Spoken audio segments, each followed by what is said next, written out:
All right, everybody, we are live by 5. Sound looks like it's working.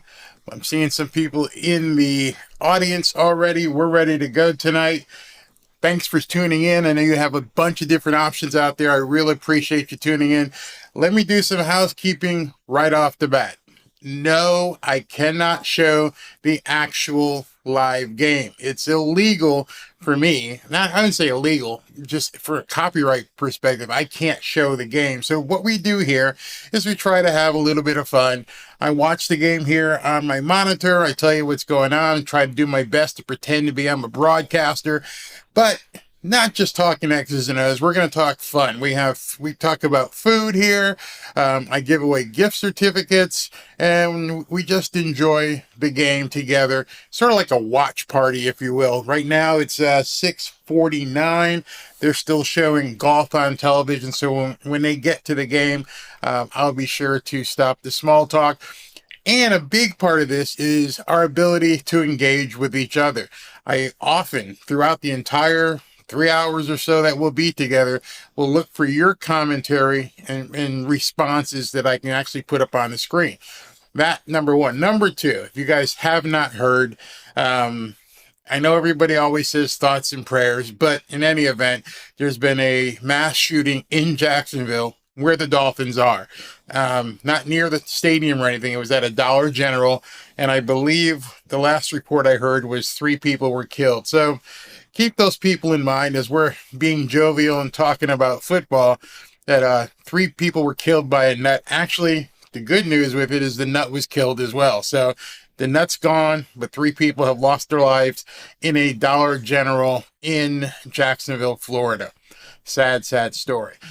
Speaking of sad, sad stories, let's see here. Sad, sad stories, as you guys know, and it continues to be sad, is what's going on in Hawaii. So what I've been doing is asking everybody, if you are in a position to give to his foundation, this is the link to his foundation page, www.justgiving.com/page/Tua for Hawaii. If you can give, great. If you can't, please copy down the URL and share it as far and wide as you possibly can so people know they have the opportunity to give to the victims of Hawaii. I don't know why the media is not talking about it anymore, but I've said before on this show and my other videos, we have friends that live in Lahaina. We understand what's going on Maui, and the government's basically not doing squat. No matter what you hear, if you hear anything on TV, people need your help. Like I've said before, just imagine waking up and there being nothing there. No house, no clothes, no food, nothing. It's all gone. It's just completely gone. So if you can help, once again, go to justgiving.com/page/Tua for Hawaii. And then go ahead and just basically, if you can help, give some money there. All right. Next thing in terms of our housekeeping is I want to talk about the inactives. These are the players that will not be playing today. We won't be seeing Jalen Ramsey. We won't be seeing Mike White, Jalen Waddle, Justin Bethel, Jeff Wilson, Devon Achane, Brandon Jones, Robert Jones, Teron Armstead, Eric Saubert, Braylon Sanders, Zach Sealer, Deshaun Hand, and of course Christian Wilkins. So those players will not be playing tonight. Now you want the good stuff? You want to know what the good stuff is about this? The good stuff about this is we're actually going to see some real football.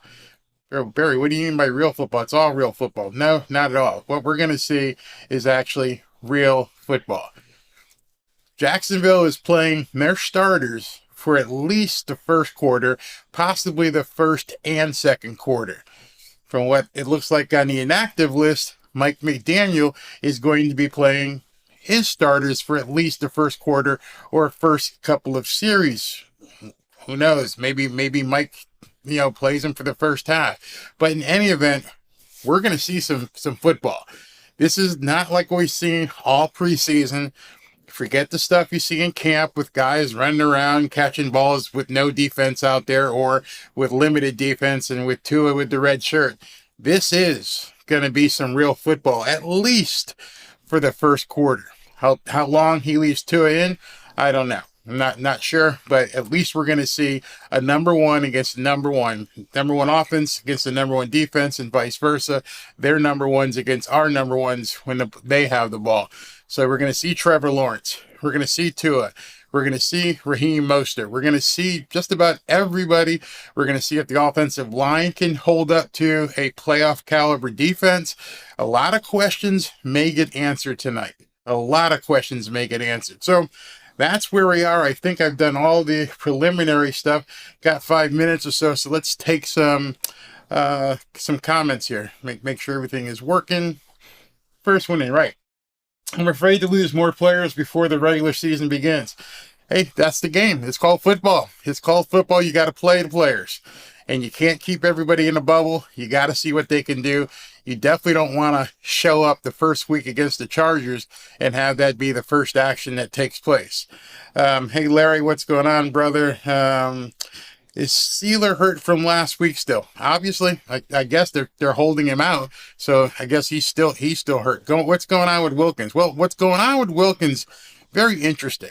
Very interesting. People are saying that Wilkins may be on the trading block with this whole Jonathan Taylor drama that's going on. Who knows? They haven't extended his contract yet. They're getting really close. On Tuesday, they've got to cut the rosters down to 53. So when you cut those rosters down to 53, you know he's going to be on it, but they haven't extended it. And Christian Wilkins is not going to play until such time as he has a new contract. So we got a little bit of a tug of war going here right now. You're going to pay him. You're going to make him sit. He's not holding out. Very smart guy. Just same thing as Jonathan Taylor. He's not holding out. He's doing what's called a hold in. He's showing up. You'll probably see him tonight on the sidelines, but my back hurts. I can't go tonight, coach. Can't play practice today, coach. My back hurts. And there's nothing you can do. So you're going to see him more than likely. He might be on the sidelines. Maybe not, but he's out. Let's see. At least you're at 72 undefeated. You're absolutely right. People over in Hawaii are starving, and at least we get Ukraine and their 200 billion. Oh, that drives me absolutely bonkers. Hey, Nick Newman, what's going on? Vipe, yes, they're giving way too much money to Ukraine. I wish I could do both. Messi's going to be up at 7:30 or so, playing with Inter Miami. Gotta love soccer down here in South Florida. A huge melting pot and diaspora of Latin America is here, and Messi is the biggest sports star in South Florida, bar none.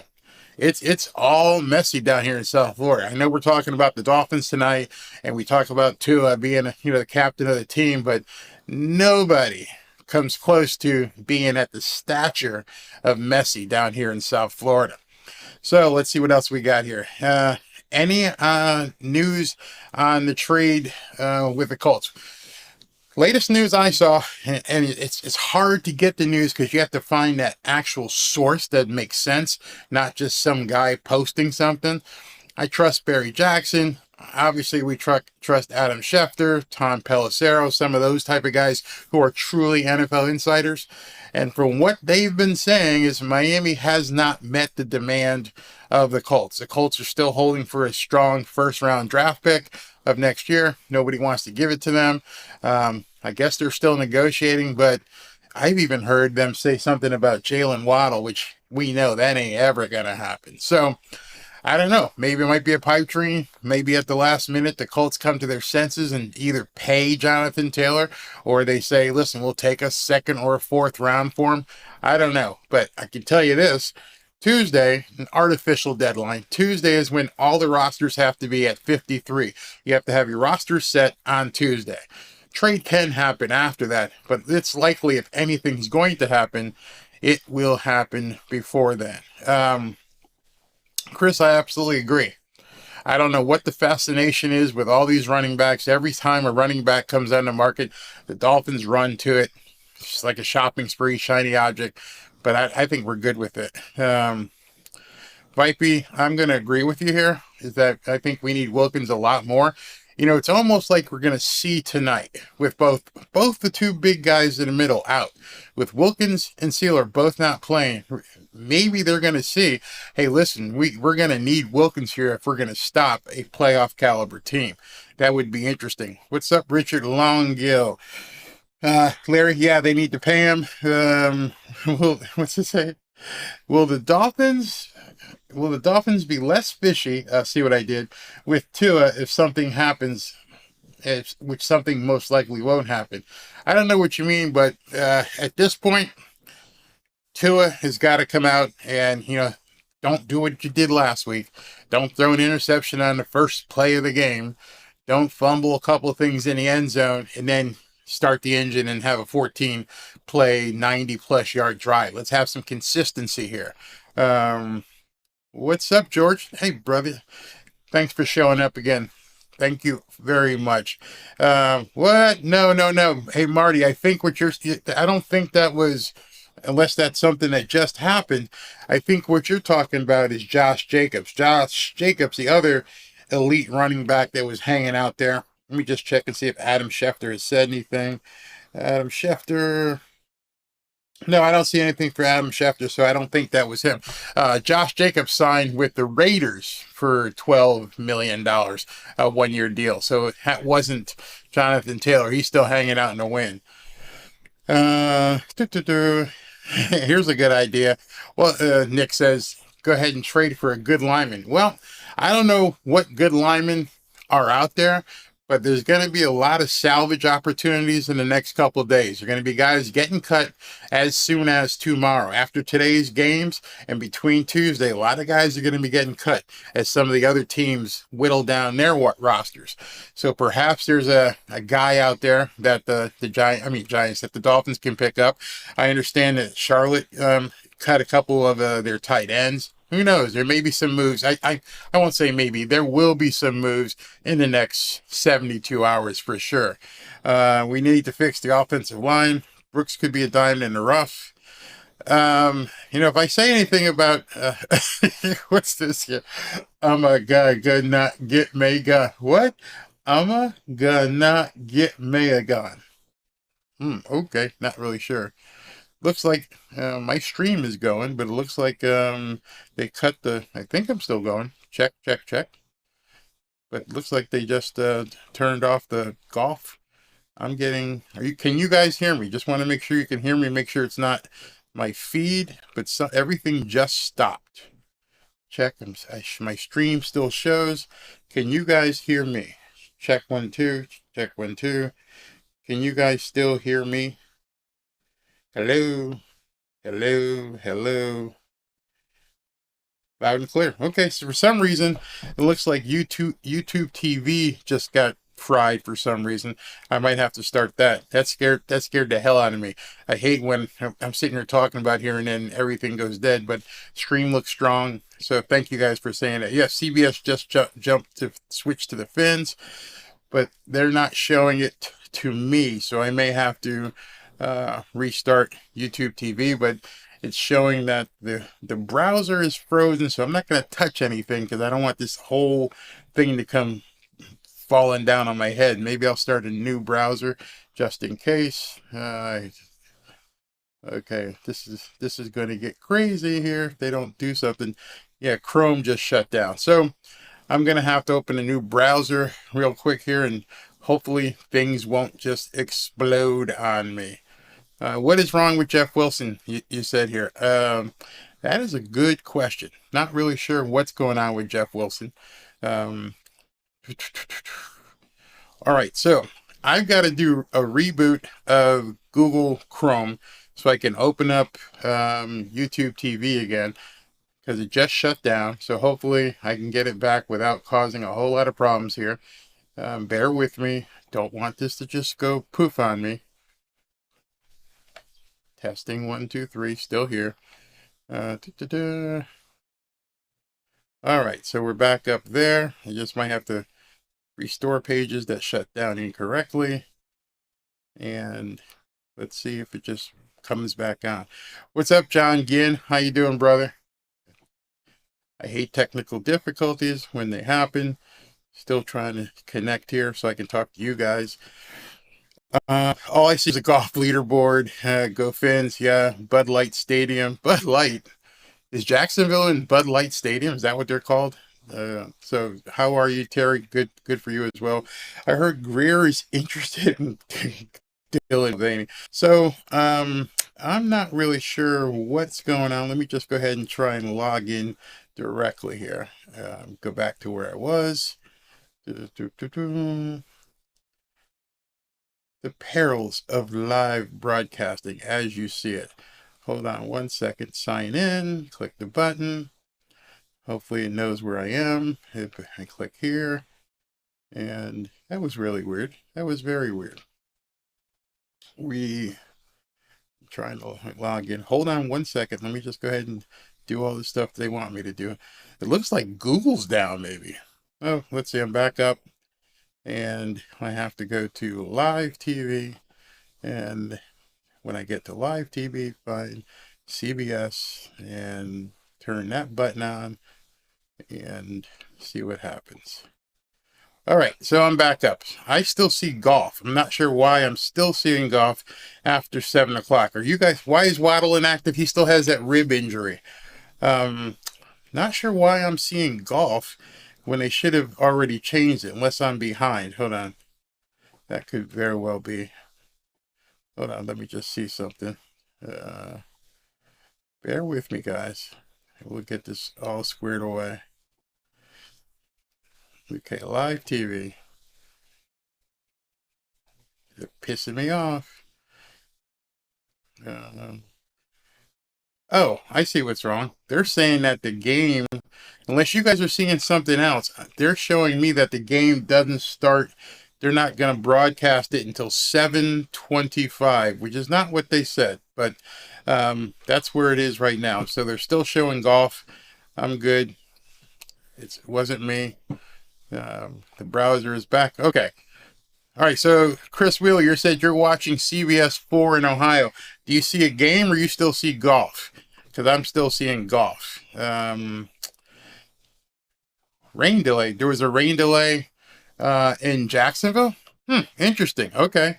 So that gives us more time. You know what? So here's what we're going to do. Since we've got to burn 15 or 16 minutes or whatever, you know what we're going to do? We're going to give away a $25 gift certificate to Buffalo Wild Wings. You guys know how this works. I'm going to ask you a question. It's a trivia question, which anybody could probably answer. But the thing is, I can't give you time to go Google it. If you go Google it, then you're absolutely going to know what's going on. Hey, Demetrius, is it on or it's on Players Around the Field? Not on channel 4 here for some reason. I'm not really seeing it here. It says it's not till 4:25. This is really interesting. It's not coming on to 4:25. Are you guys seeing a game or are you seeing golf? John, rain delay is if well, I'm on CBS Telecast 4, but they're saying a rain delay is because of lightning maybe in Jacksonville. Maybe. But they have not switched over yet. They have not switched over coverage. I'm live. I'm not behind. This is very weird. Only golf here. Yeah, they're previewing. Since when do we have rain delays? All right, so here we go. Yeah, they're still showing golf here in this market. They have not switched over. So as soon as they switch over, kicking off, how are they kicking off? You guys are seeing a football game? I am not seeing a game here. Okay, let me try and log back in and see if they're showing it. But they're not showing Butkus here. Okay, Miami. They said 7 minutes. Nope, 7 minutes. 7:25. So I've got golf. So while I'm waiting for the golf to get over, let's go ahead and give them the benefit of the doubt. Kickoff, it's on. It's not on here. This is a bunch of crap. Wow. Just got it. Huh. All right, so don't know why they're not changing it here. They're still showing golf. Am I going to miss this damn game? Hold on. Let me see what's going on here. Wait a minute, guys. Don't leave me. I'm going to figure it out. Figure out why the hell I'm watching golf instead of a football game. But they're still showing it as being 7:25 here. They're not showing it here. I am on CBS 4. They're not showing it. WPEC, and they're just not showing it.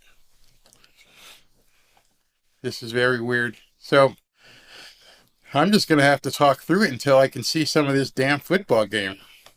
I can't get the Jacksonville station, but I don't understand. CBS is CBS. I'm not sure why they have not cut to this thing.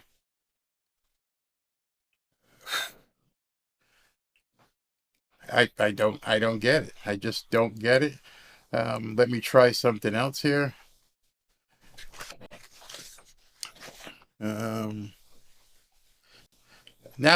they jumped it. Wow, they waited. They just changed it. All right, guys. Wow. 14 minutes and 12 seconds into the damn game, and now they finally switched it over. Thankfully. All right, guys, we got football. I didn't have nothing to do with that, but I still will apologize for that not happening. All right. So they're showing a replay.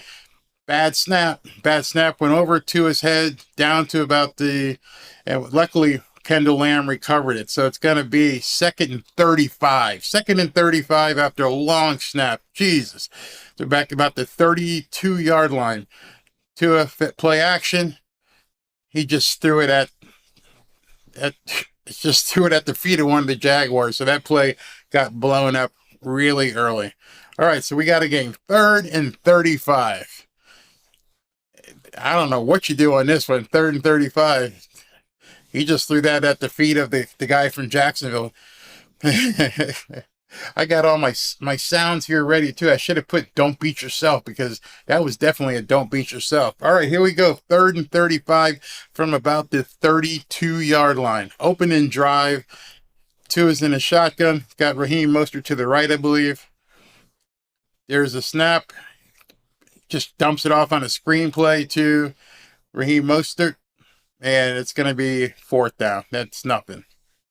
So Raheem Mostert got about 5 or 6 on that. Nothing. They're going to be 3 and out. Okay. Fins are punting. Golf is definitely boring. Mike McDaniel's just shaking his head like, what the hell was that? I'm like, I can tell you what that was, Mike. Let me see if I can get it to play. Don't beat yourself. Don't beat yourself. That's what that was. You snap the ball over the guy's head. All right, so they're going to be punting from their own 30. And the kick is off. And it almost goes in the end zone. Goes in the end zone. We got a touchback. Could have stopped it. All right, so great punt. 60-plus yards. We're going to see Trevor Lawrence coming up. So let's go ahead and take some comments right quick here. Next thing we've got Nick Newman. Guys, let's not give up after one drive. No, why would we give up after one drive? But on the other hand, you can't beat yourself. Said it all last season. Started off last week. Started off this week. Don't beat yourself. Can't do that crap. Can't do it.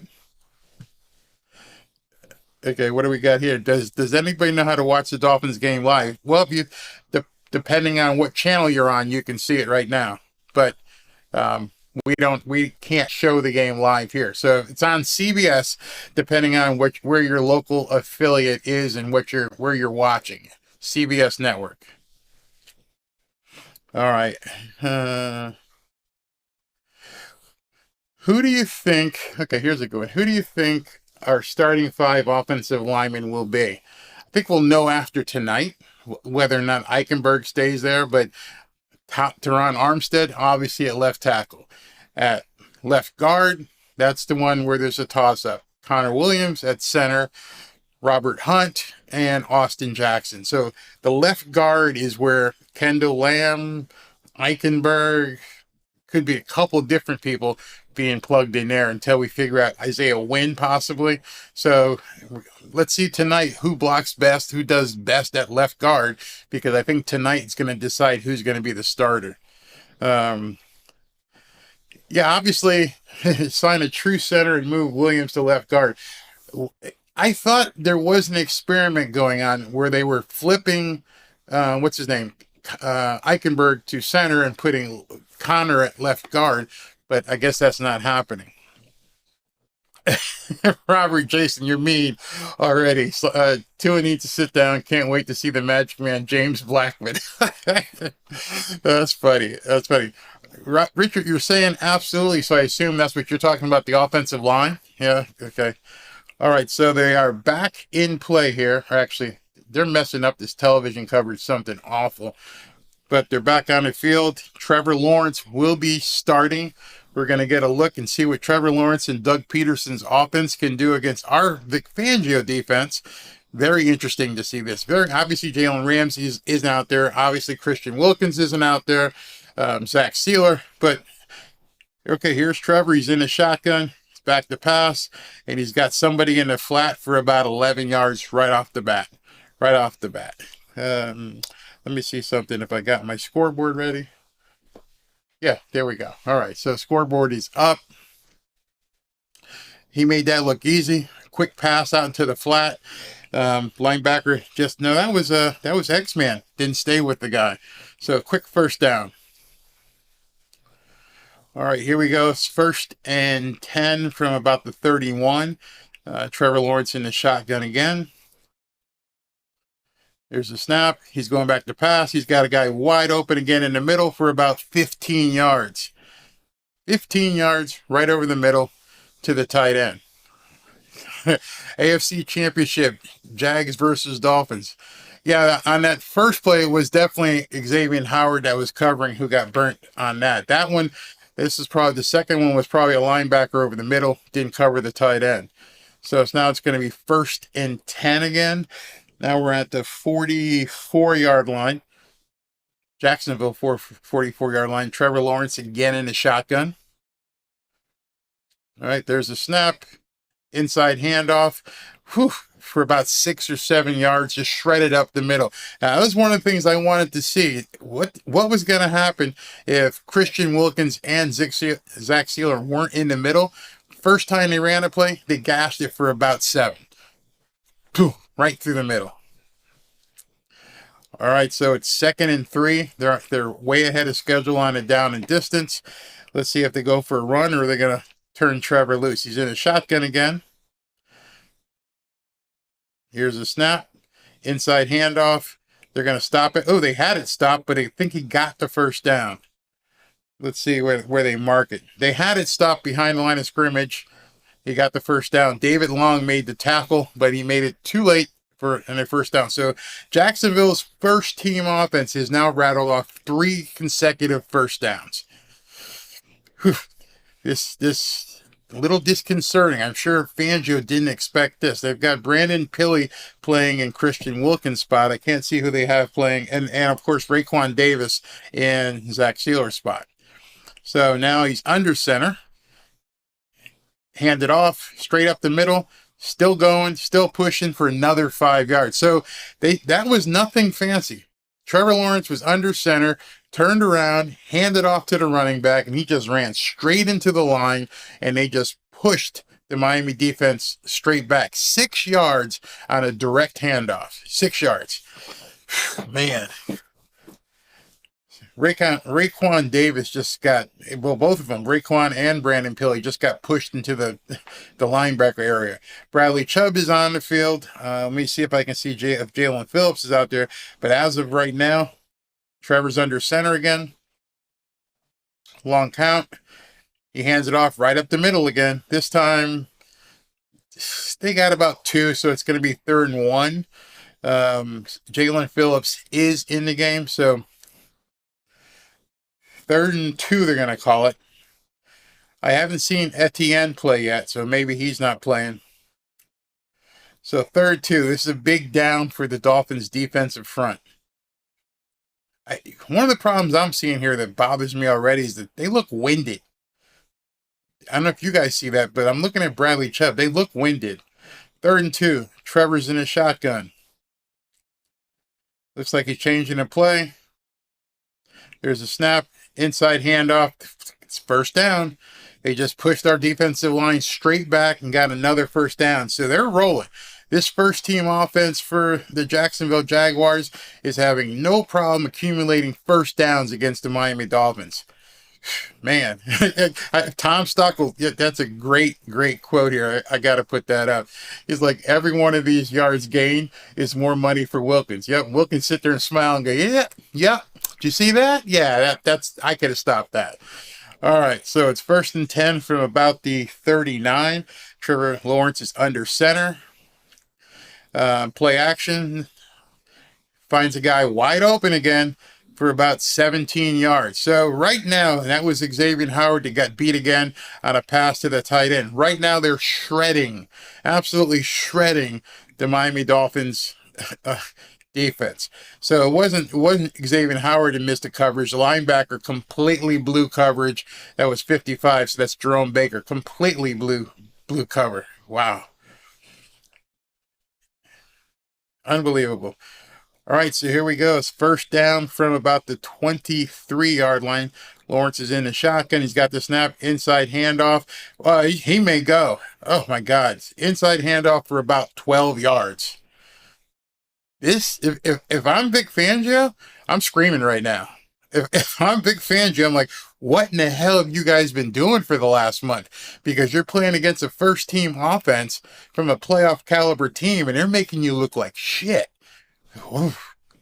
You know, Enemy of Credulity says it's only preseason. Yeah, but you're playing ones against ones right now. This is man-on-man stuff here.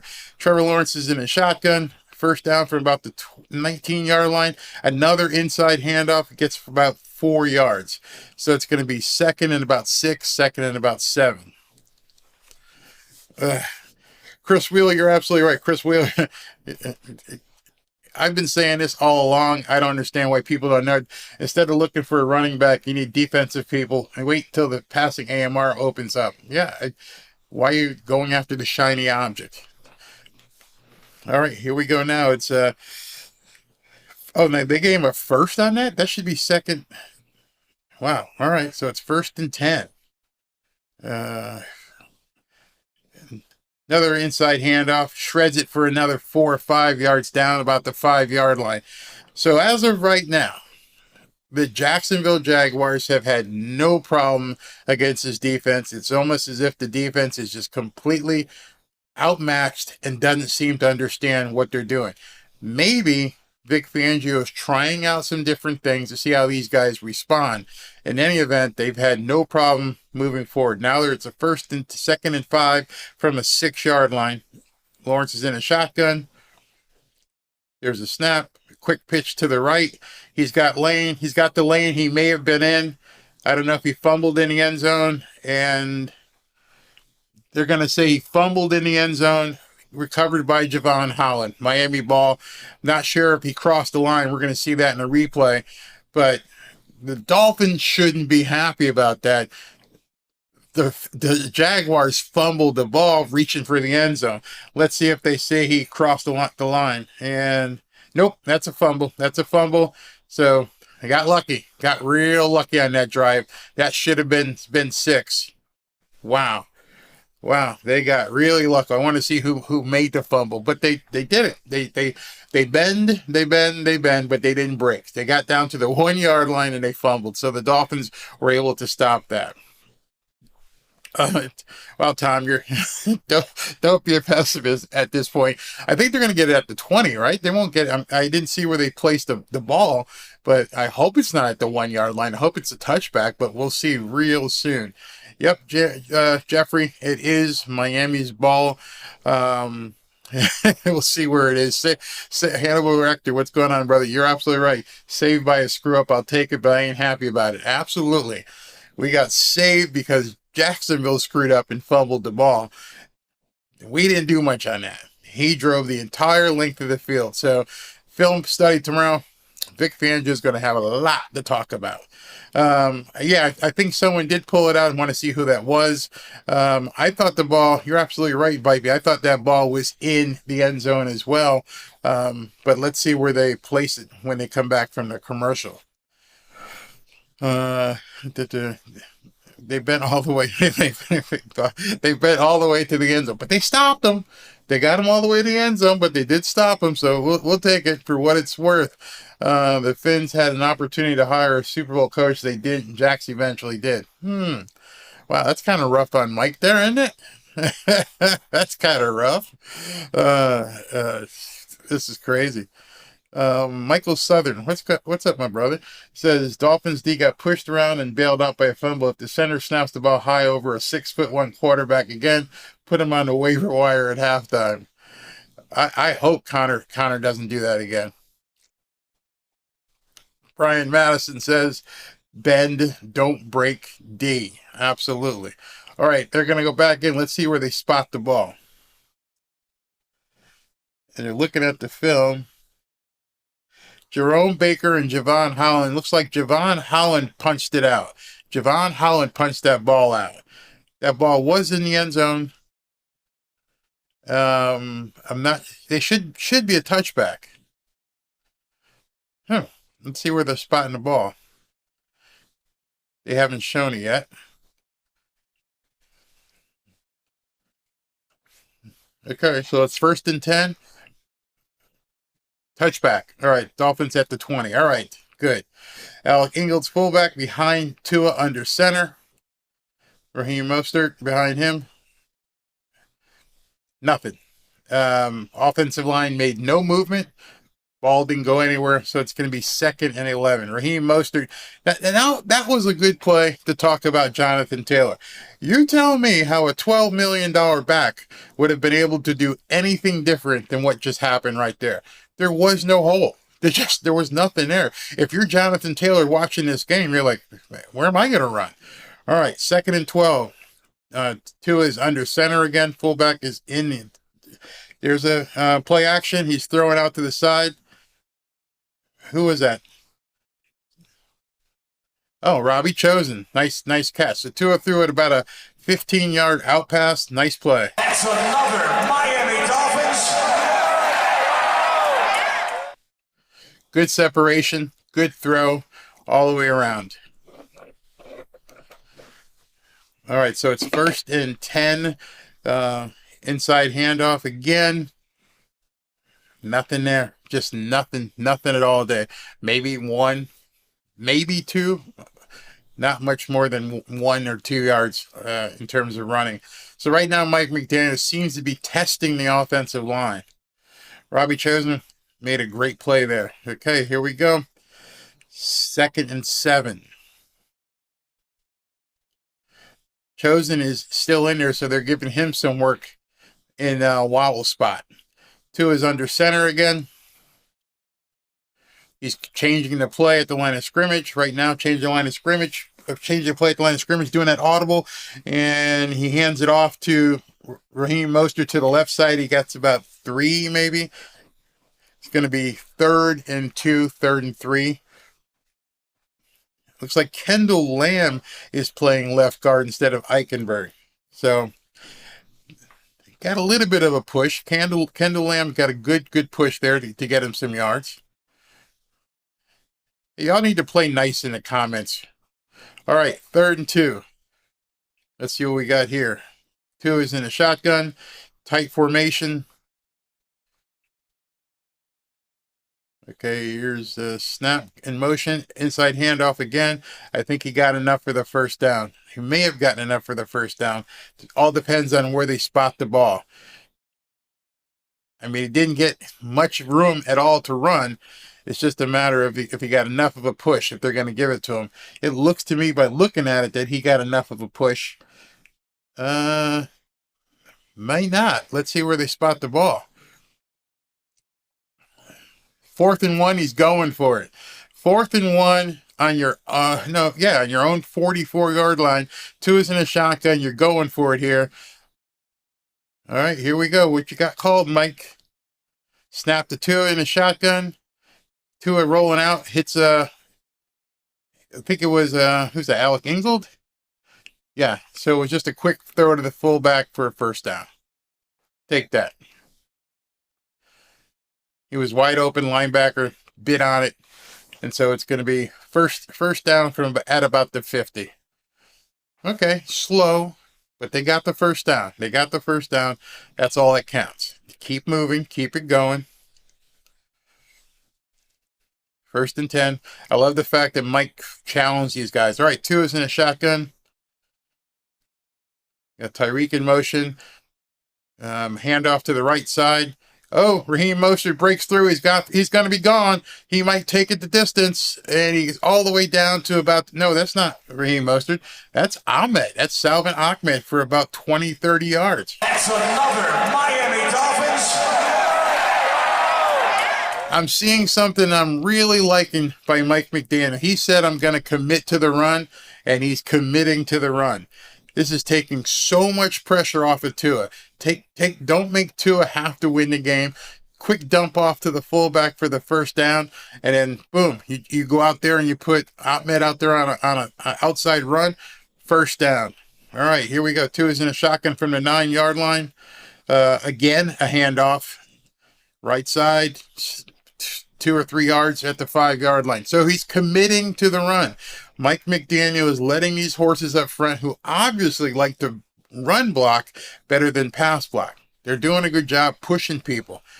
This makes it so much easier for Tua. So much easier. So now you're at 2nd and goal from the 5-yard line. Your entire playbook is available to you here because you're getting so much run yards. Is he going to run it again? Yep, another run. This time, right up the middle, nothing. Got behind the line of scrimmage. He was stopped on that one. So it's going to be 3rd and goal from about the 6. Offensive line got no push on that one. Nothing. But I still like the fact he's running. He's running. So it's 3rd and 6. He's probably going to do play action. I'm going to call play action here. I'm going to call play action to somebody in the flats. Let's see what happens. He's in a shotgun. Good snap. He's looking to the right, looking to his left, trying to find somebody. It's incomplete. They took away his outside reads. He tried to go in the middle. Incomplete. Wonder if he'll go for it here now on 4th down. Why he didn't go for the end zone, I'm not sure. Nope, you're going to take him out. No, the guy did a nice play on Chosen. He didn't grab his neck. That was a good play. I like that. All right, so here we're going with a field goal, Jason Sanders. So it looks like the Dolphins are going to go up here. Yep, 3-0. All right, take it. Took basically a 80-yard drive. Gotta like that. 80-yard drive, mostly on the ground. Gotta like. I haven't heard Tyreek's name called yet, so I'm not sure what Mike's calling, but he's calling runs. He's driving the ball, and we'll take that. Yeah. Let's see here. 3-0 with 16 seconds left in the first quarter. I'll take that. Antonio B, you're saying that Greer should be fired. He absolutely did nothing to boost the O-line. They look like they're doing well in the run blocking. I won't say well. They're doing adequate in the run blocking, which is, at least that's what we have. And understanding that, Teron Armstead's not even on the field. Dolphins, Jonathan Taylor. I don't think we should go for. Is Jeff Wilson trade bait? Could be. Maybe that's why they're holding him out. Don't want him to get hurt if you're still negotiating that trade. He's part of the trade. Look for the people who aren't playing tonight that might be part of a trade. Jeff Wilson obviously is when I'm trying to look out who else is on here. Definitely not trading Waddle. Jeff Wilson possibly. Braylon Sanders maybe part of a trade. Definitely not Christian Wilkins. Definitely not Zach Sealer. So possibly a draft pick plus Jeff Wilson. That could be good. Darren, what's going on? He said that Tyreek caught a pass before they turned to the game. Good. Okay. Do I think we'll end up with Jonathan Taylor? I have no idea. I have no idea what they're offering. I don't know what they can offer. I don't know if they want to mortgage the future again and give up future draft picks. The bigger question is, from what you've seen through preseason, do you think the Dolphins need Jonathan Taylor? Is Jonathan Taylor going to do anything different than Raheem Mostert, potentially Jeff Wilson, and what Ahmed has been doing. This kid has been just doing great last game, and now today he breaks one off. I love it. I love it. Glad to, where's this? Greer has made the Dolphins a contender. Yeah, they have. They have indeed. All right, so we're about to kick off. Let me clear that. Let's see what happens here.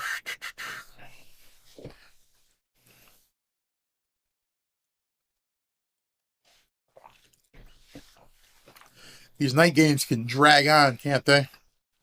It's already 7:30, and we still in the first quarter. Hope you guys had dinner before things started. But then again, you guys can jump up and go grab something to eat anytime you want. I'm kind of stuck. All right, so here we go. The kick is off. Short kick. And he feels it at the 11. He's running, and he's going to go down at about the 20. All right, so Channing Tindall with the stop. Got to like that. And Eric Ezekama. Eric Easy E.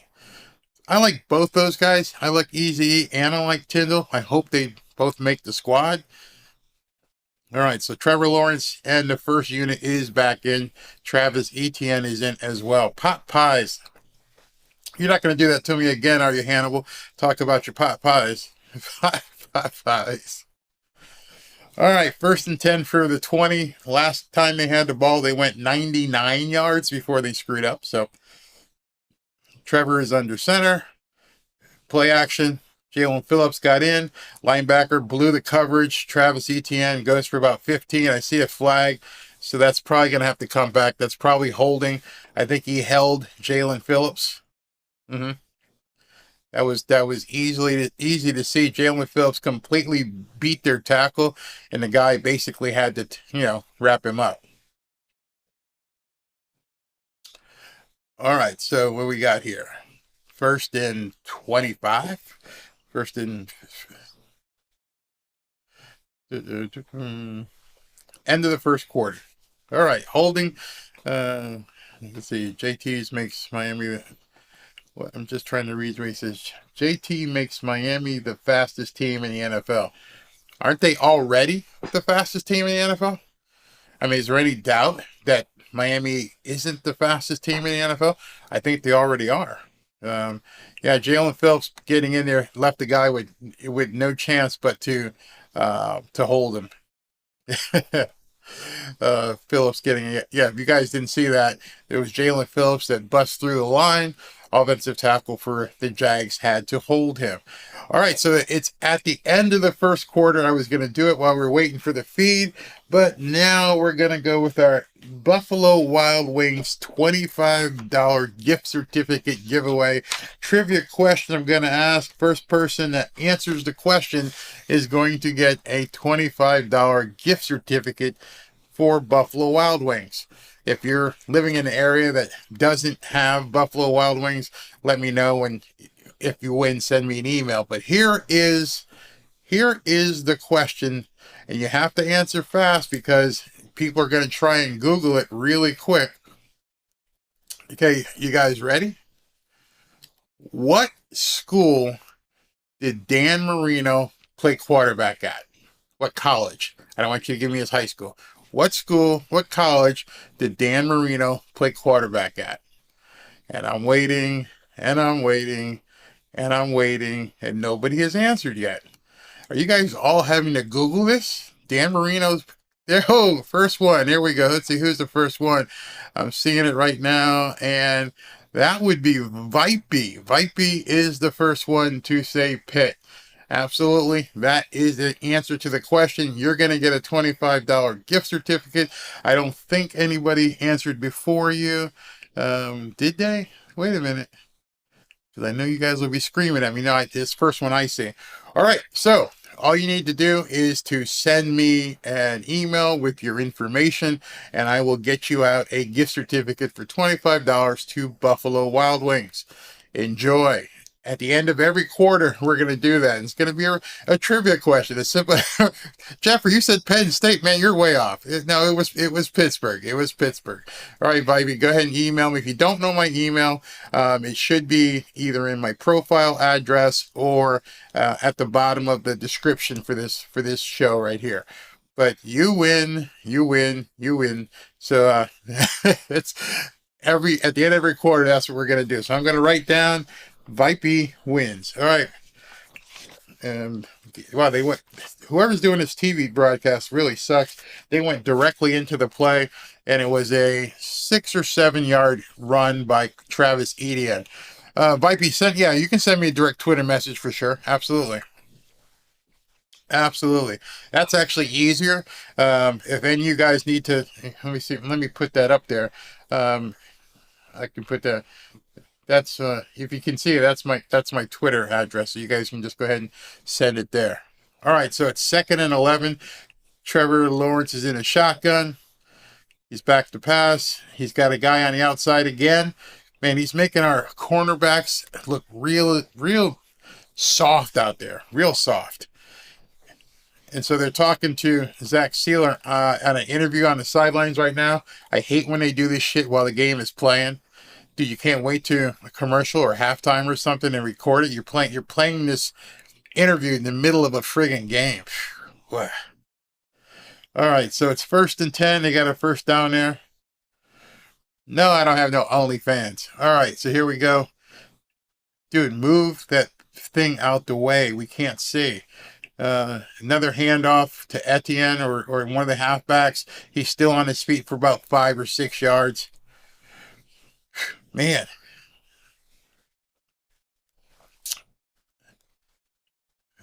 Unreal here. They're moving the football on the Dolphins defense.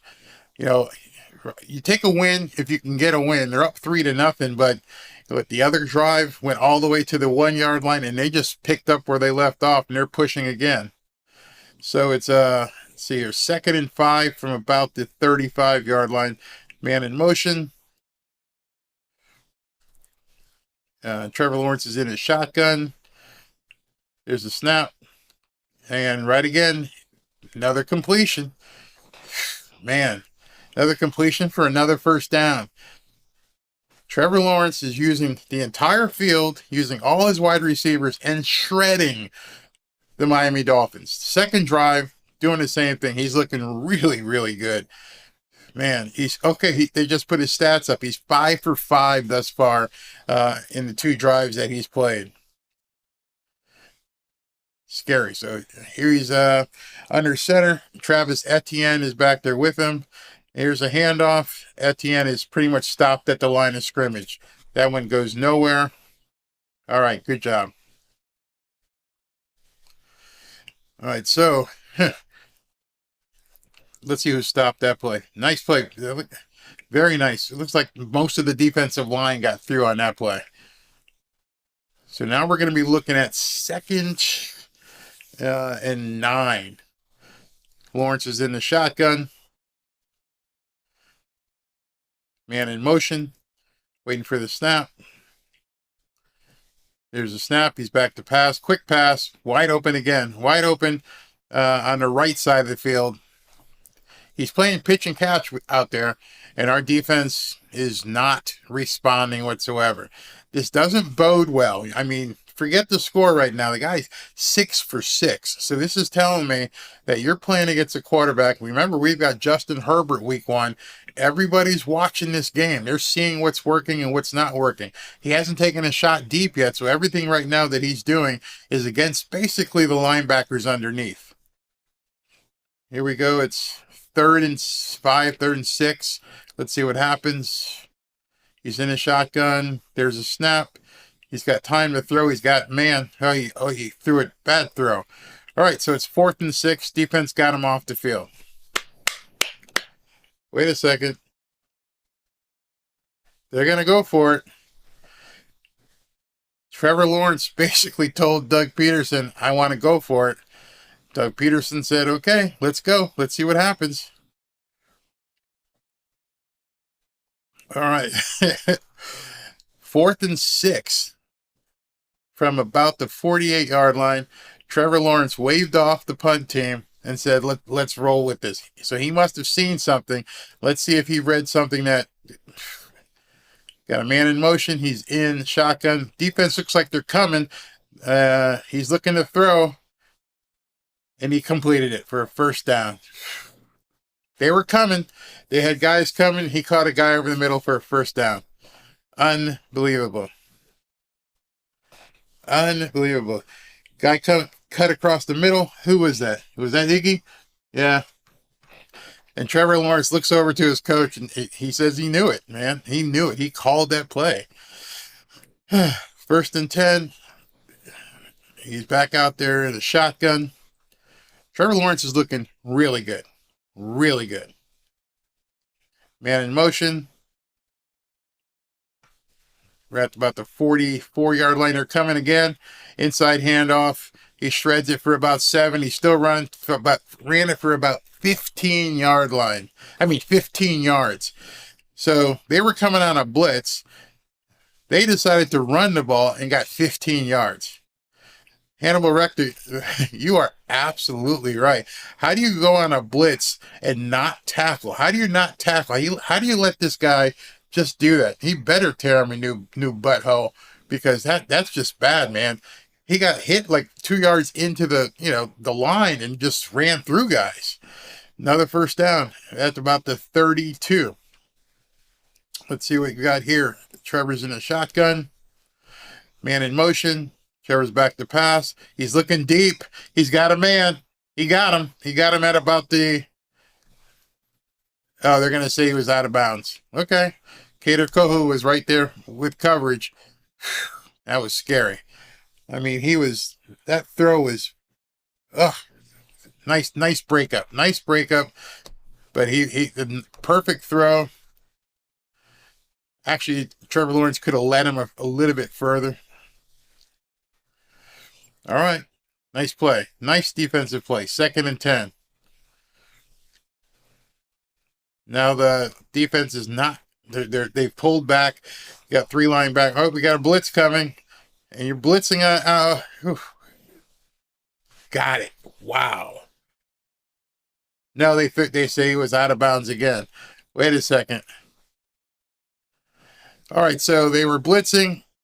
Trevor Lawrence saw the guy that was one-on-one, went for him, went after Noah, went after him hard. They're saying the guy was out of bounds. Let's see what goes on here. Where are the feet? I think they're going to let... That was close. What do you guys think? Was he out? They're going to have to freeze it. Close. Close. Real close.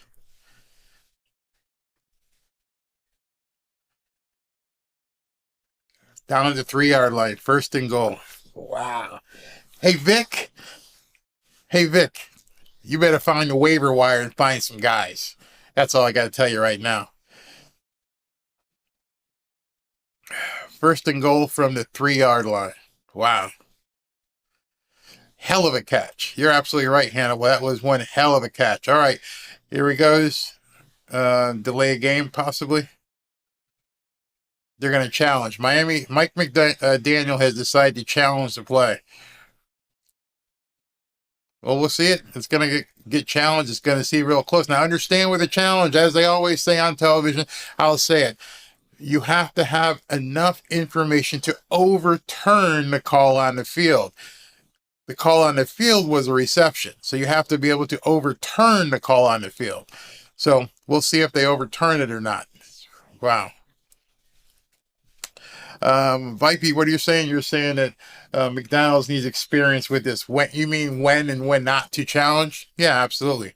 Manny, you're saying it's not even close which way. You're saying it's a catch, or was he out of bounds? They called it complete. And because what are you saying here? Is this going to be a repeat of last year's defense with no consistency? I hope not. I really hope not.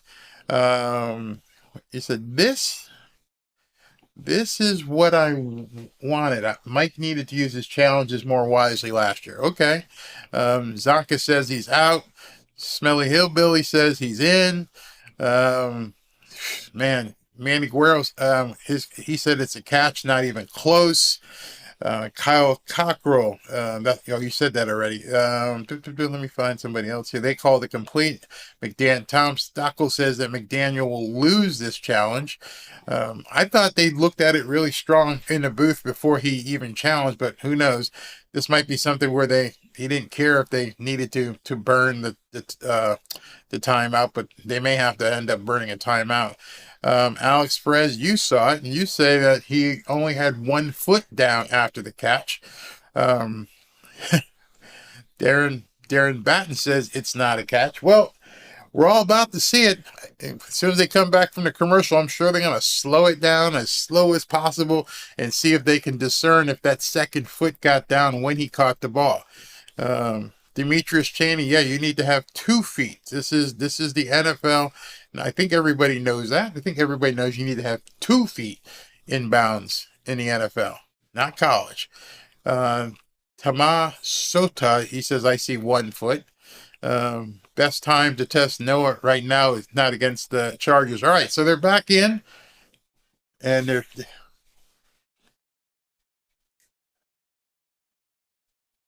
he had 2 feet.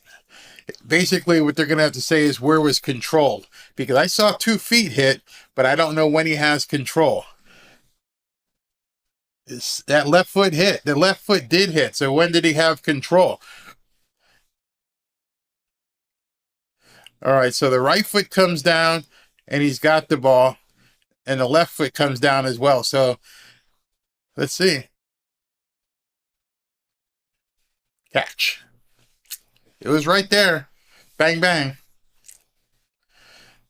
Maybe they need to give Noah a bus ticket after this game, but wow. It was definitely a bang, bang play. All right, so recap. We got first and goal at the 3. Let's see what happens. Tough break on that one.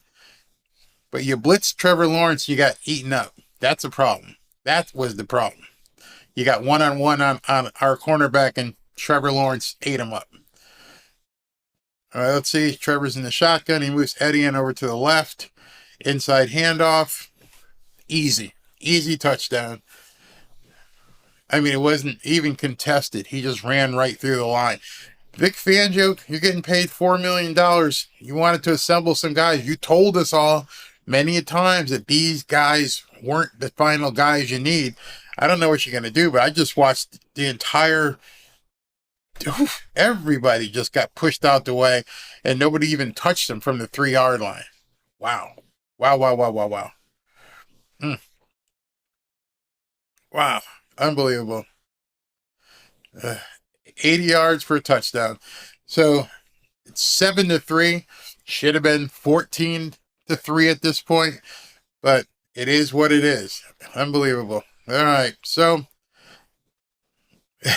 Tom says, like, crap through a goose. If you guys are watching, you saw it. If not, let me just tell you, they handed the ball off to Etienne, and he just literally walked in the end zone from 3 yards out. Yeah, you're absolutely right. Somebody's saying here, this is a chat chaos bot. He goes, Iggy didn't even try. Nope. Didn't even try, but then again, when I saw Iggy there, the guy was already in the end zone. What are you going to do at that point? He's already in the end zone. So that was tough to watch. Smelly Ballpark Hillbilly says that Fangio really helped. Well, it's not 14-3 or 21-3, so he's kept the score down. The play of the day right thus far was when Trevor Lawrence told his head coach, Doug Peterson, we're going for it on 4th and 6. It looked like the coach wanted to punt. He said, let's go for it. Gets the first down, eventually get to the score. The long pass that's disputable in terms of whether he was inbounds or outbounds, forget that. What I look at is you blitzed him. And you know if you're blitzing, a good quarterback knows at that point somebody is one-on-one on the field. And he threw it to the guy that you had one-on-one. And you saw the result. You say it's like they're not playing hard for preseason. You think they're holding back? You think the Dolphins are holding back right now?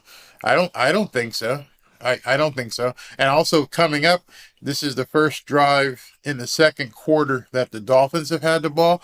I think you got to keep playing Tua.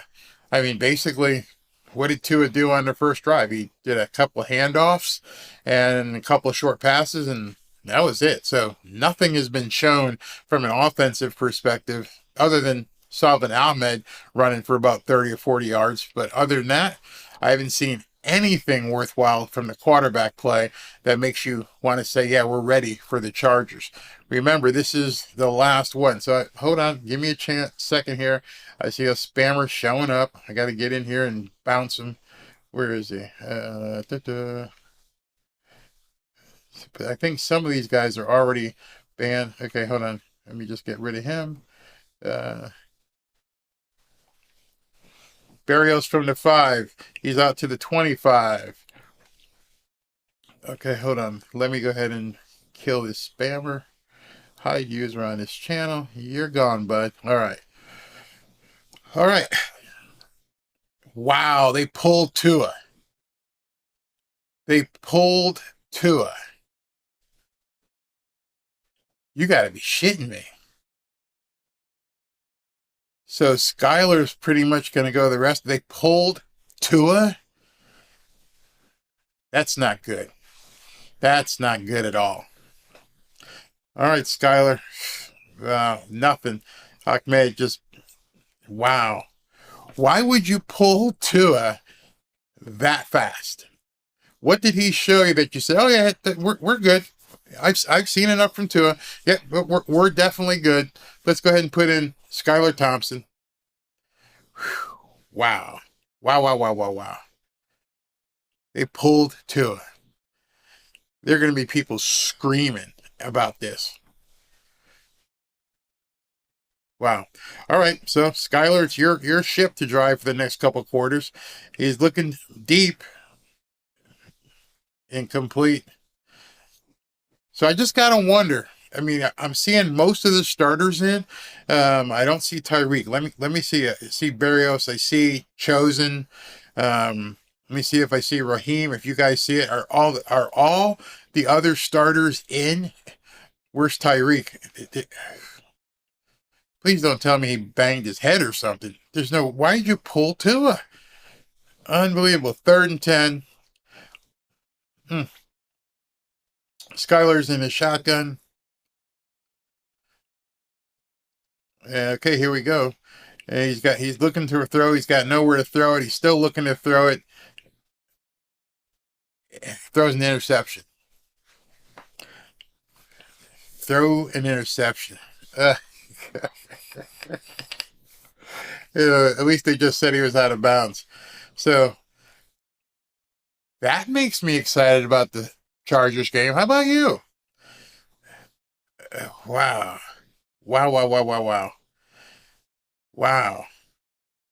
Let's see. Was he out of bounds? Terrible throw. Oh, no, that's an interception. They're going to have to turn that over. That looked like an interception. Oof. Wow. This is nuts. Oh, it's coming, Tom. I've got it queued up and ready to go. I'm just waiting to hear it. Tom says, Thomas said, get it ready. It's coming, brother. The old don't beat yourself. I got it ready to go. But this is nuts. This is absolutely nuts. That was a pick. Zonka said it's a pick. Chris Murray. You know what, Chris? I wouldn't call Skylar garbage, but you've put him in a really weird position. And what I mean by that is you pulled Tua and you're telling Skylar run the rest of the way, but you didn't get all the reps in practice with the first unit. So you pulled Tua. What are you doing? Why are you pulling Tua? What are you afraid of? You've seen the playoff winning quarterback of Jacksonville, Trevor Lawrence, played 2 drives, balled out. They weren't afraid to have him out there. Why are you not playing to it? I don't get it. I don't get it. Put Tua back in and open up the offense. We need to win this preseason game. He's at this point, he's already waving the white flag. He's basically telling Doug Peterson, you guys can pull up right now. We're not going to push that hard. We're not going the rest of the way. We're going to play guys that we want to see if we're going to keep. We're not going to play our starters. I bet you won't see Jalen Phillips and Bradley Chubb. He's going to pull everybody. And it's almost as if tomorrow when he does the press conference, oh, we just wanted to see what other people could do. No, man, you were getting spanked. You were absolutely getting spanked on both sides of the ball, and you pulled back. I can't think that there's another spammer. I can't think that you're going to go into Los Angeles and do this. I'm gonna bounce him, Vipey. Where is he? It's so disheartening, man. It really is disheartening. People say I'm too hard sometimes on the Dolphins, and it's not that. I just don't understand why you would do this. Why you would go ahead and pull these guys. If they're not ready for the first game of the season, what are you going to do? What are you going to do if these guys aren't ready? You got, what, a little over 12 days? And then what are you going to do? All right. I bounced another spammer-lammer. So that's going to be an interception. So now I can actually say it, Tom. Let me go ahead and say it. Don't beat yourself. Don't beat yourself. Unbelievable. Wow, these spammers are coming hard now. I have to keep bouncing them out of here. But I figured a way to do it, especially when they're... Okay.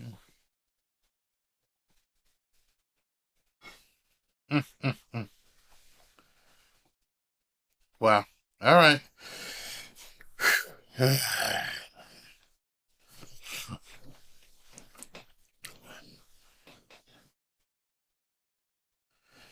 Vibey, go ahead and hit me up on Twitter, and we'll get that set up.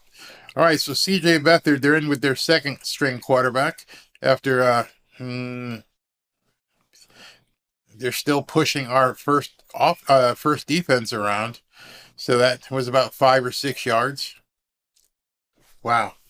Just like he said, they're pushing the pile. Yeah, I'm gonna get some mods to help with these guys. No problem.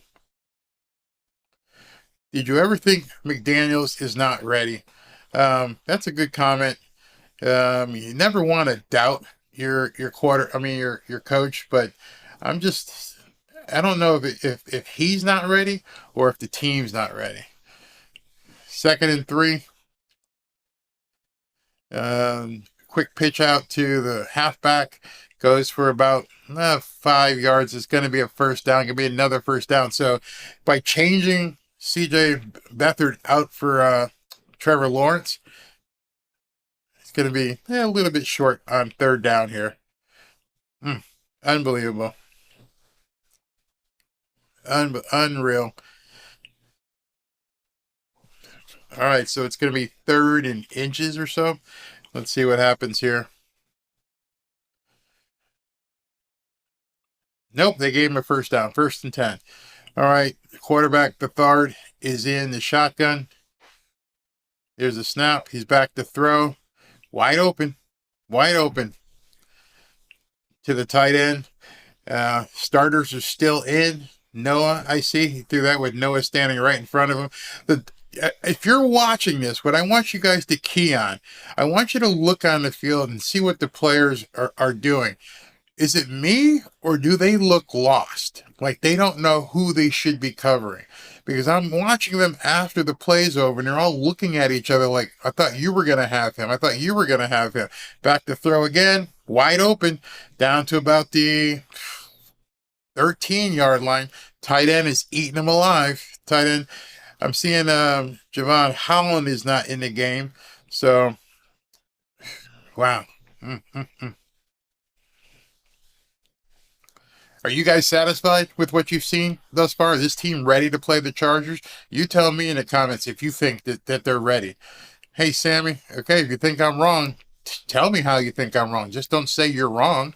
What are you seeing different? All right, so here comes this 1st and 10 again.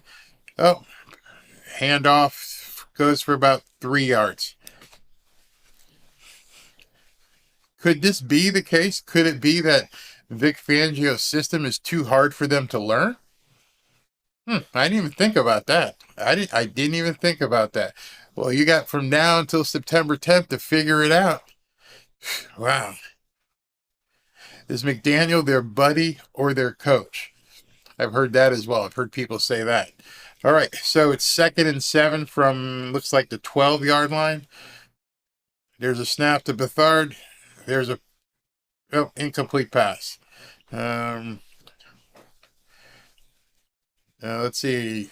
Jerry Welker says, nope, they're not ready. They're not ready. Nope. I'm agree with you, man. I am going to agree with you. Madison says, I saw them live last week. They're ready. They played against, what, the Texans. This is a playoff team. This is what I wanted to see. I don't care about the Texans. It's the worst team in the league. This was a test. All right, so here's back to pass, and he's going to get sacked. If you're comparing the Texans to the Jacksonville Jags and saying, hey, listen, I saw them last week. They look good against the worst team, one of the worst teams in the entire NFL. If that's what you're comparing them to, you're missing it. The excitement with seeing them tonight was they're going to play against a playoff caliber team, a team that actually won a playoff game. And if you look at it from that perspective, they completely crap the bed thus far. All right, so it's going to be a kick here. He's trying to do a field goal, and it's good. So it is now going to be 10-3. It is what it is. Yeah, and also remember last week, which you won't have in a regular season, they didn't have joint practices with the Jaguars. So they had 2 days of practices with the Texans, 2 days of practices with the Falcons, and then they played the game on Saturday. So they had seen what the guys were doing. This is showing up like almost like a game time scenario. You got on a plane, you didn't have joint practices, you show up ready to play, and you didn't show up ready to play. The first team offense of the Jags ripped through our defense. There's no way you can just approximate that to anything other than a complete shredding of Vic Fangio's defense. Don't let anybody tell you otherwise. I don't care what they looked like last week. Why would I care how they looked against the Texans and a rookie quarterback? Are you really saying that? Are you really saying, how they look good against C.J. Stroud and a bunch of nobodies? So now you play a playoff team and you look like shit. So understand what you're looking at. No, Wilkins isn't playing. Nope, Wilkins is still holding out. Holding in, rather. Let's see, now Alex Perez says, they're not ready. Guys leave open players and open holes in the line. Yeah, I hope they bring it in 10 days or whatever it's going to be. Jay says we need JT. So let me ask you a question. If you're Jonathan Taylor and you're sitting back watching this game and you see this offensive line perform, do you want to come here? I mean, seriously, do you want to come here if you're Jonathan Taylor? That's what I said last week. No, Stephen, I would not at all say we've lost the season. No, I mean, it's a long season. We're talking 17 games, 18 weeks, plenty of time to turn things around. There just has to be consistent improvement. I told my grandson played in his second football game this year. I said 1%, 1 to 2% improvement every game is where you need to get to. So that's what I think about. No, the season is not lost by any means, but you gotta get better. And today they took a step backwards. And the question I have is, why did you pull Tua? Doesn't make any sense. Oh, now let me get this spammer out of here. Another one. Got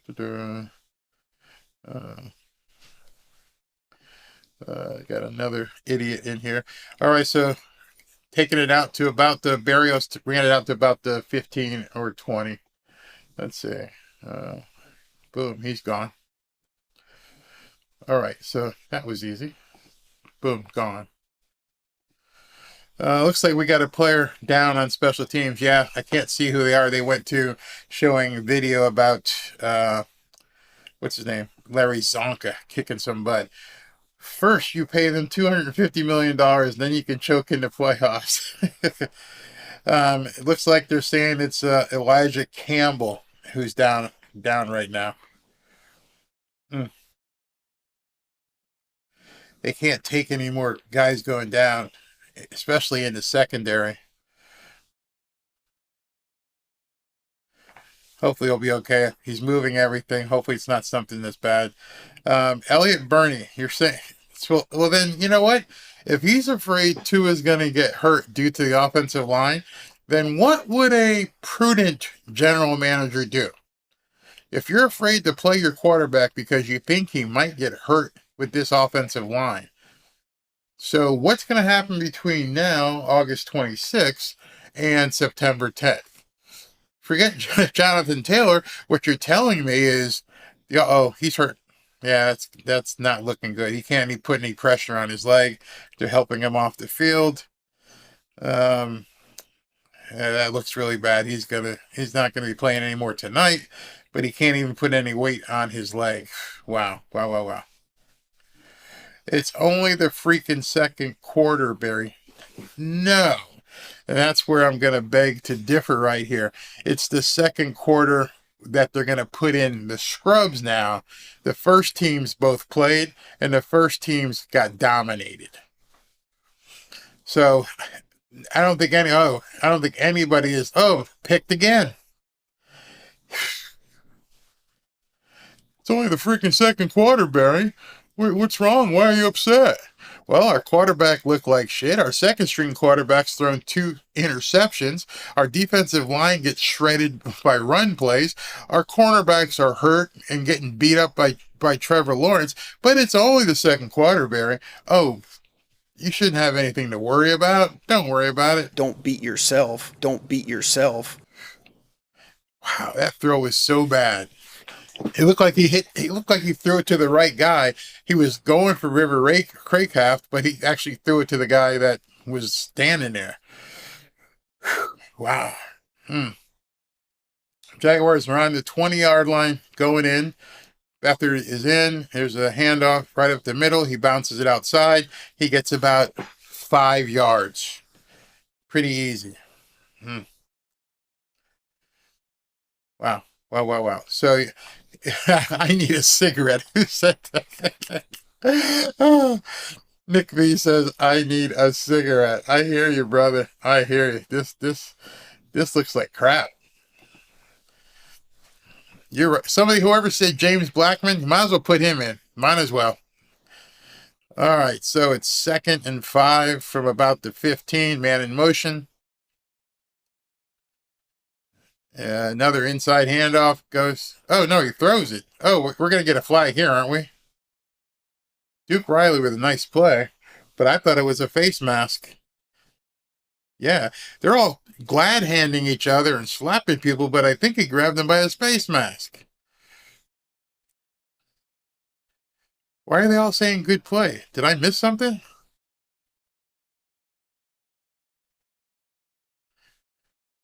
Let me see if they grab this face. Oh, yeah. No, it's shoulder pad, not the face mask, but it could be. All right, so Demetrius Chaney, I'm gonna ineligible downs here. Okay, so you're saying Tua was 4 for 6 for 67 yards. How did he look like crap? Well, did you see those 4 passes that were complete and who they were completed to? And did those drives end up in scoring opportunities? We got a field goal. And that was because basically they fumbled at the 1-yard line. I don't know. I kind of look at the score to see if something happens. Now, look at what Trevor Lawrence did. And I think you can answer your own question. So I think the consensus tomorrow will be this didn't look good at all. All right, so third down at about the 6-yard line, inside handoff, right up the middle, untouched from the 6-yard line, touchdown. Ran right through the defense like they weren't even there. Right through the defense. So I'm not being a pessimist. I'm actually looking at the game. Those of you guys that are just unobjective fans, if you looked at this game from where it started to where it is now, when the two teams were playing first unit against first unit, and you're telling me that you're impressed with what you saw first unit against first unit, I'm telling you, you weren't watching this game.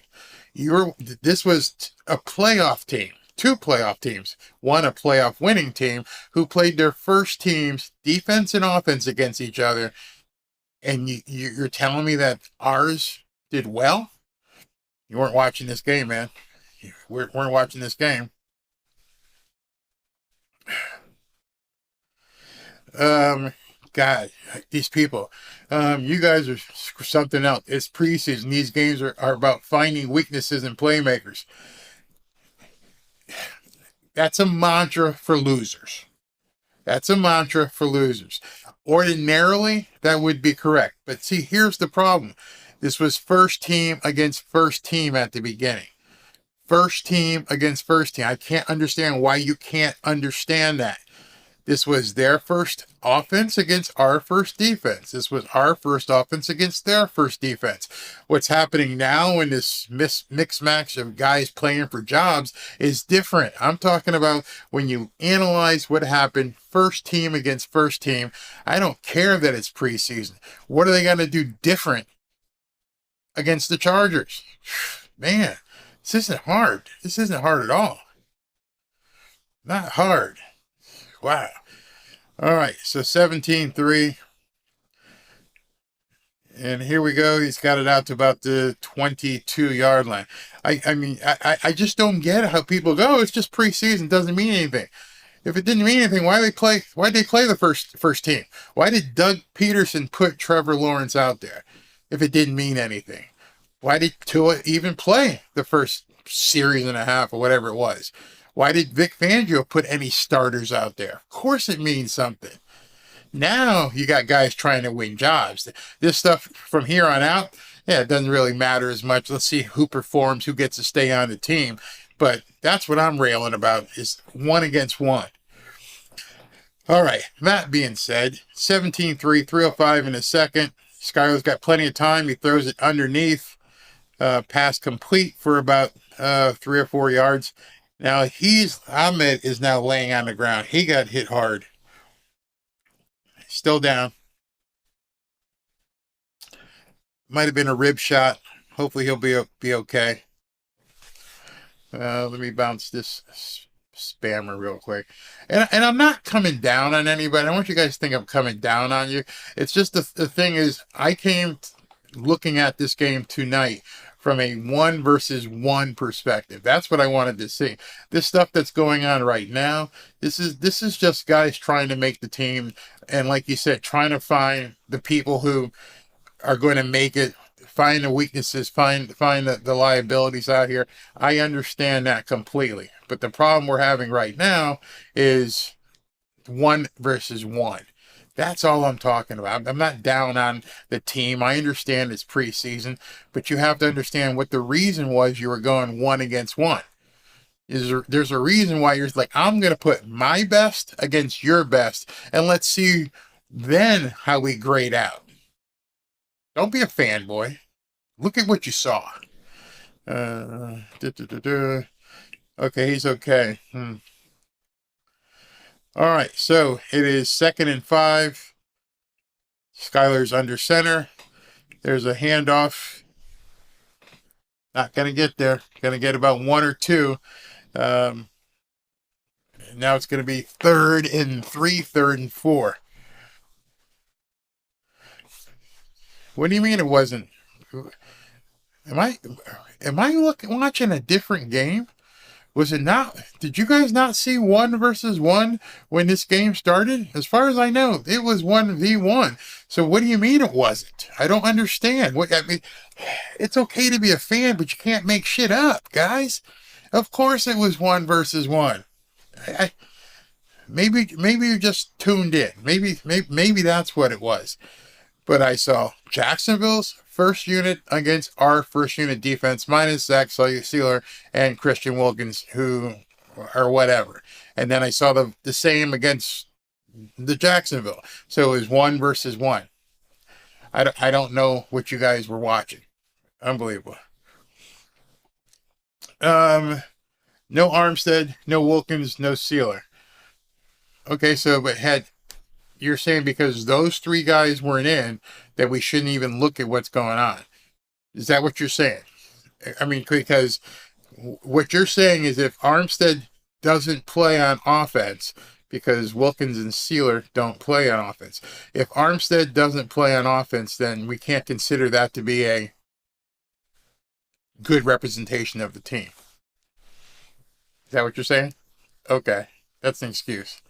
Skylar says that he needs to play. What are you saying here? Skylar needs to play the Bills and taste the rainbow. Yeah, Baldy Cox. Baldy Locks. Not impressive. Better get to work. Absolutely. There's no possible way anybody can have seen that first quarter and say, man, they look good to go. Just not true. Just not true. Let me see, where is this one here? Ken Driggers, yeah, we're all fans, but we can be completely honest. 1-versus-1s, we got our asses kicked. Remind me of the Dan Marino got his ass kicked by Jaguars in his last game. This was 1v1. This was when everybody, Armstead wasn't out there. So what? This is the ones that you had available. As of today, those were the ones. They weren't scrubs playing. Alex Moran, which is saying it's not that the Finns are losing, is that we are getting dominated on both offense and defense. Yeah. Why do I respond to stupidity? You mean people saying that it's practice, man, it doesn't really matter? You mean those people? Unbelievable. Let's see what else here. I agree with you. Let me click this in. Alex Moran says, I agree with you. They look like crap today. They better clean it up quick. Yep. You at this point, somebody had said, is McDaniel being too much of a good friend or a coach? At this point, you got to put the hammer down because this is not going to get any easier at all. Let me look here. Smelly Walmart Hillbilly. Love that. There's nothing about tonight to be happy about. This team needs some serious work in all phases. Plus, we lost another DB. Yeah. And I don't know if you guys can see on TV, but they're putting Ahmed in the tent as well. Oh, God. Man, oh, man, oh, man. All right, so he's back to pass. Skyler's looking for a guy in a... Yep, is that Barrios? Yep. River Craycraft for a first down. Let me go ahead and play this out. That's another Miami Dolphins. That was a really, really nice throw by Skyler. Back to pass again. Good protection. He had protection for a while. He got away using his legs. He's running. He's going to get another first down. That's another Miami Dolphins.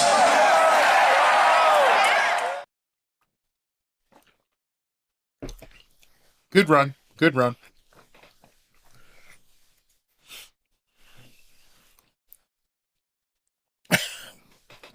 I love what Tom, this is just one. Remember the average person, how stupid the average person is to consider half of them are actually worse. Yeah, I see that all the time. All right, so 1st and 10 from the 47 or so. Skyler back to pass again. He's throwing, got somebody wide open over the middle. Nice play by Braxton Berrios on that. Very nice play. 135, 134, it's ticking.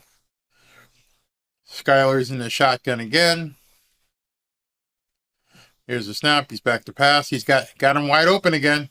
Ooh, nice pay. And that one was River Craycraft on a quick hook. So they're taking, well, actually, there's only a minute and 7 left and a half, so I wouldn't think it's too serious, but they're taking Salvon Ahmed into the locker room. All right, 2nd and 2. He's back to pass. Again, he throws out in the flats. First down again. That's another Miami Dolphins. Nice play by Skyler. Getting the ball out. All right, so let's see where we are. Not a good shot of Salvon Ahmed heading to the locker room. All right, 1st and 10 from about the 25-yard line. Skyler's in the shotgun again. 2-minute offense. He's looking for somebody. Nope, incomplete on that pass unless they throw a flag. No flag, incomplete pass. Robert, I think Skylar Thompson went to Kansas State, not Oklahoma State. Let's see here.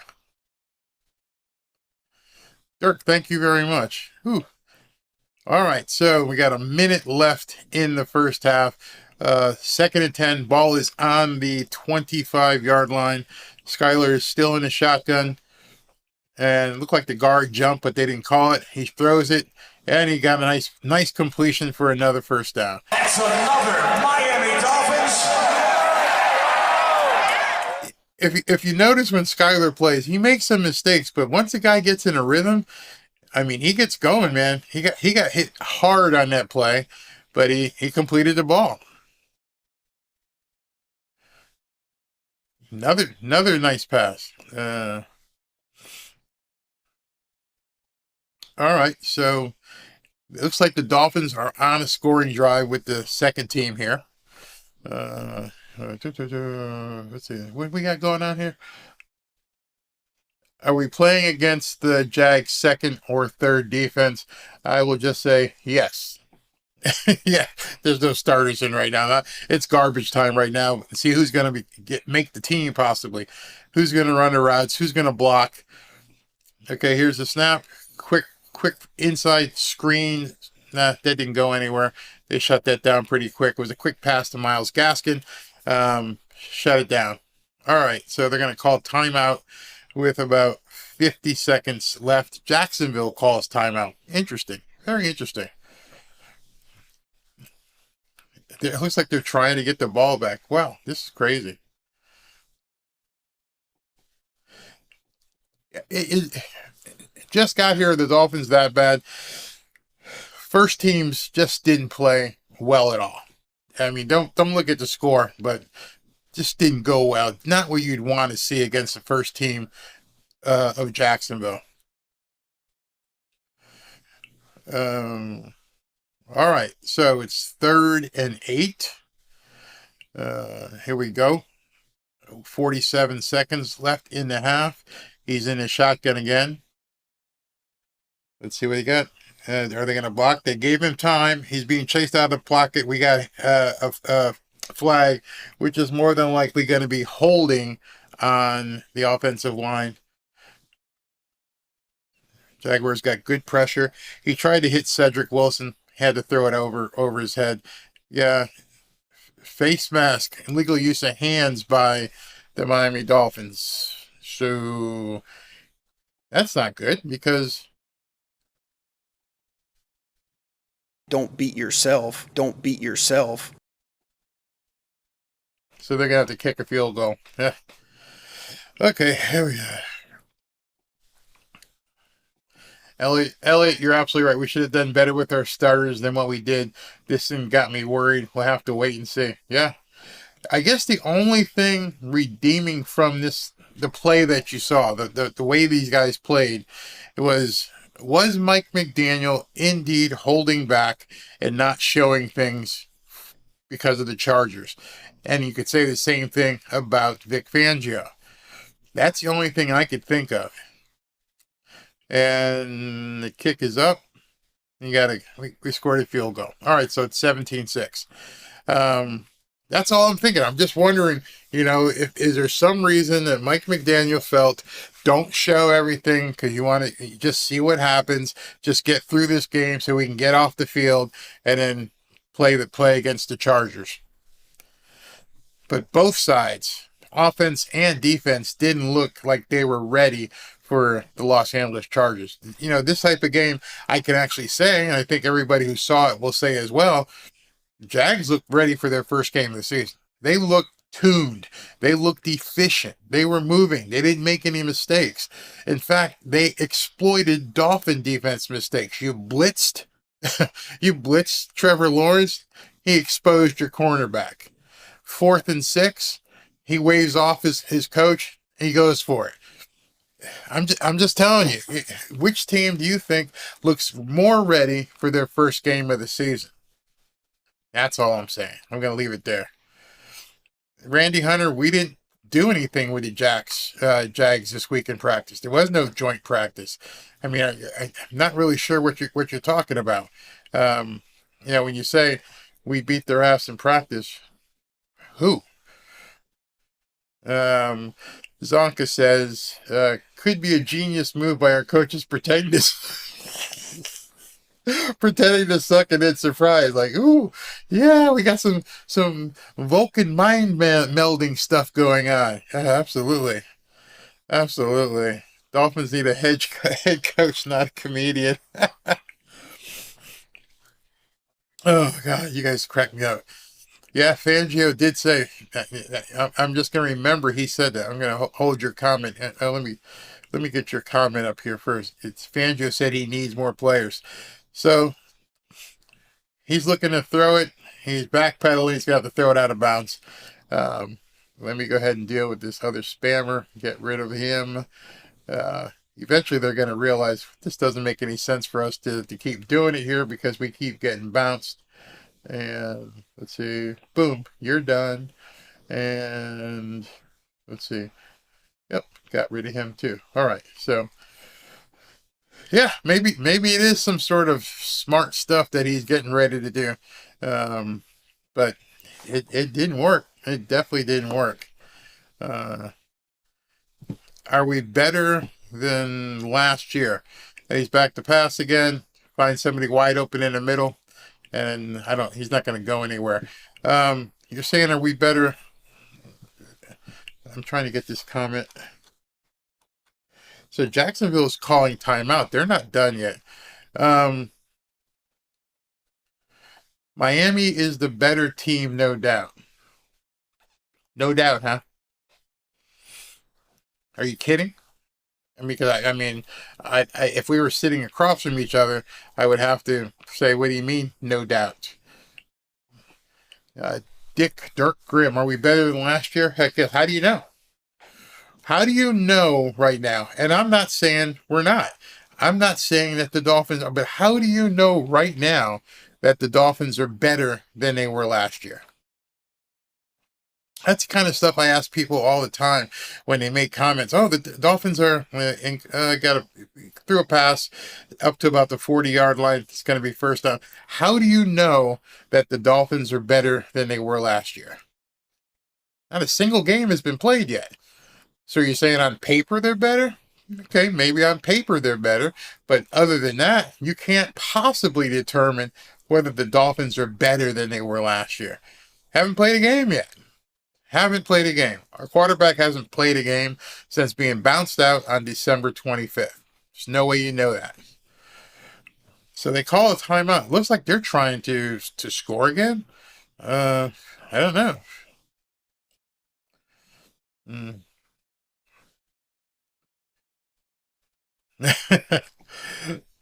I need to do a class on football for you. No, they don't want to hear the truth. A lot of people just don't want to hear the truth. You can tell them all kinds of stuff about football, and they just don't want to hear the truth. My question is, will Mike McDaniel do a better job this year than he did last year? I don't know. Because, okay, threw another first down. So Jacksonville's still trying to score again. There's 20 seconds left. They got another first down, so they're not stopping. So if you're watching this as we're mouthing off and talking here, you're seeing that this team is still advancing the ball. So they're probably trying to get into field goal range or a spot where they can actually take a shot at the end zone. Very interesting. Very interesting that they're still pushing the ball. I want to see how this ends real quick. So it's 1st and 10. Beathard's back to throw again. Throws it outside to their halfback. 7, 8, 9 yards down to the 40. Still has 10 seconds. So you're watching a team that obviously has their offense in sync. Now we're talking about our second and third guys. But this guy Beathard, CJ Beathard, they're exposing even our second and third defense. So they're trying to get into field goal range. They're running their 2-minute offense. Let's see, they don't have any timeouts left, so they're going to have to get about a 10-yard out here. He throws it out. Nice play by Duke Riley to stop it, and that's going to be the end of the half. And they're not going to get enough time to spike it. Nope, it's over. All right, end of the first half. Great play by Duke Riley on that play. He made sure they didn't get out of bounds, and they stopped the clock. Good play. Good play. Great play. So Eric Rivera, this is a good question. Fangio has to be on the sidelines. I know he's a guy that stays up in the booth. He likes to stay up in the booth. All right. Is Trevor still playing? No, Trevor came out. He's not in the game anymore. Let's see what else here. The only thing that makes me this is a good question. The only thing that makes me feel good. The only thing that makes me feel good after a losing season is our undefeated season. Yeah, we can always lean back on that one. Will anyone be on the hot seat if we don't make the playoffs? That's a great question. That's a great question to talk about in August. If the Dolphins don't make the playoffs, I can't say guarantee. I would pretty much assume the entire team gets torn apart. Chris Greer's gone. Mike McDaniel may be gone. Tua may be gone. I mean, if you're Stephen Ross, you're sitting back and say this team doesn't make the playoffs this year. I've spent all this money. I brought in all this marquee talent, and we don't make the playoffs this year. What would you do if you're the owner of the team and this team, as you've put together right now, as you're writing checks for? What would you do? What would you do if this team didn't make the playoffs? Would you give it another year and see what happens? I don't know. I wouldn't. I wouldn't at all. Don't like the booth crap. Talk to players on sidelines being involved. Yeah, I never liked that either. I never want to go over to the sidelines and pick up a phone and talk to you up there, because by the time I have a chance to talk to you up there, I got to come off the field, grab a drink of water. Whereas you can tell me to come off or pull me aside and say something. So I don't like that at all either. I don't like being my coordinator being up in the booth. Greer will talk his way out of it again. No, I don't think it'll happen this year if they don't make the playoffs, which I doubt that'll happen. I pretty much think everybody believes that they can make the playoffs, but if they don't, yeah, that would be bad. We said here, remember that time when the Lions went 4-0 in preseason, they went 0-16 in the regular season? That was fun. Preseason is for experimentation and evaluation.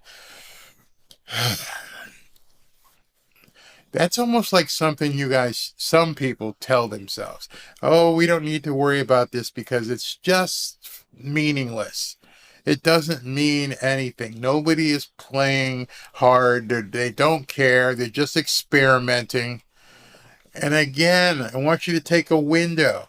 I want you to go back and watch the ones versus the ones. You can stop everything after that. Watch the ones versus the ones. Watch what Trevor Lawrence did. Look at what Tua did.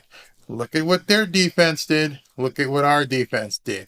And then after they pulled the ones, you tell me at that point, do you think it doesn't mean anything?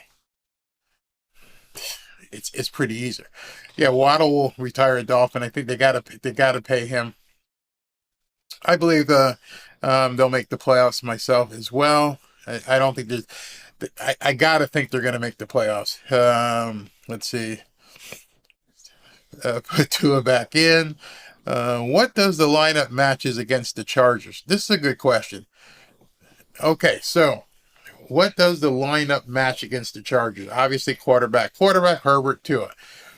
They've got running back. We've got running back. They've got wide receivers. We get wide receivers. Where I think the key is against the Chargers is the offensive line.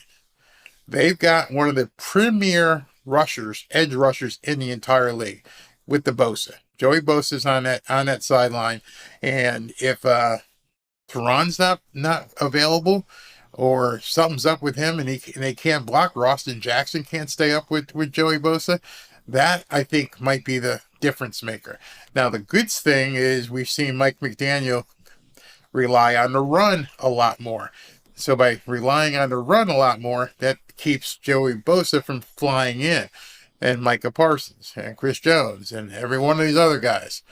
All right. Oh, wait a minute. We're in halftime. Time to give away another $25 gift certificate. All right. So we're gonna go back in Dolphin history, and I'm gonna ask you something about the 1972 Miami Dolphins.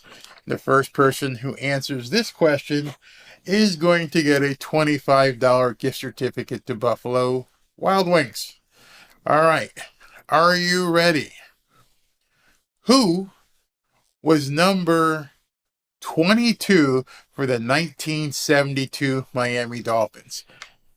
Okay, let's see how fast you guys can answer. Who was number 22 for the Miami Dolphins in 1972? And I'm looking. I've got my eyes peeled waiting for the answers. So everyone's Googling it right now. People are like, oh, what's their number? Who was number 22 in 1972? Boom, we got one. Wait a minute. They all came at the same time. And let's see here. I've got to go back to the first one. And the first one was Sean C. Sean, your comment went away so fast. Sean C. Let me go to page 2 here. And there it is. That was the first one. Sean C., you're absolutely correct. You win a $25 gift certificate to Buffalo Wild Wings. So do me a favor, look in the description. You'll see my email, or go to my profile and you'll see my emails. Please give me your contact information. Send me an email with the contact information, or like the other guy Vipey said, you can go ahead and let me just move this. You can go ahead and hit me up with a direct message on Twitter.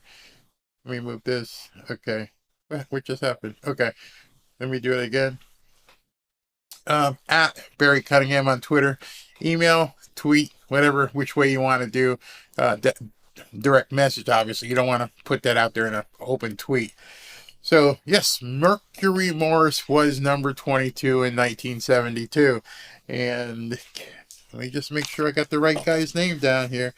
But you guys are, all I have is a handle name. So you're going to have to email me your right name so I can get this stuff off to you. Congratulations. That's how easy it is. All right, so let's look at some more stuff. And thanks all you guys for all your answers there. But so you got to be quick, man. You got to be quick, because some people know, some people are Googling, and by the time you Google it, if you don't know it right off the top of your head, you're probably not going to get there. Probably not going to get there at all. So let me go back to page 1 of all these comments here. Okay.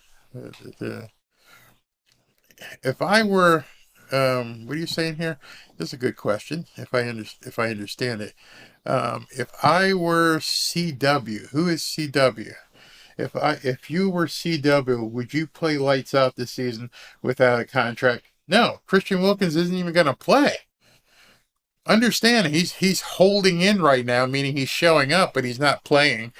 He's not going to take the field even in practice until he gets a contract. So no, he's not going to play. And I don't blame him for not. The guy is due his money.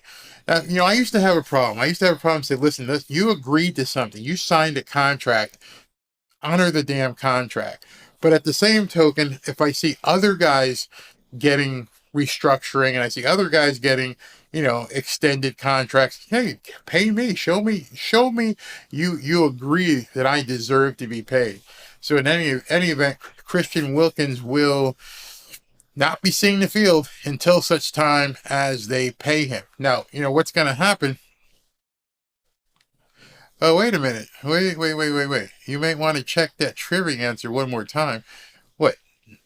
Mercury Morris wasn't number 22 for the 1972 Dolphins? I'm pretty sure we all know that to be correct. Why would you say I need to check that again? But in any event, yeah, I wouldn't expect to see him on the field again until such time as he look again on first. Larry, what do you mean look again on first? Was that other guy not the first comment?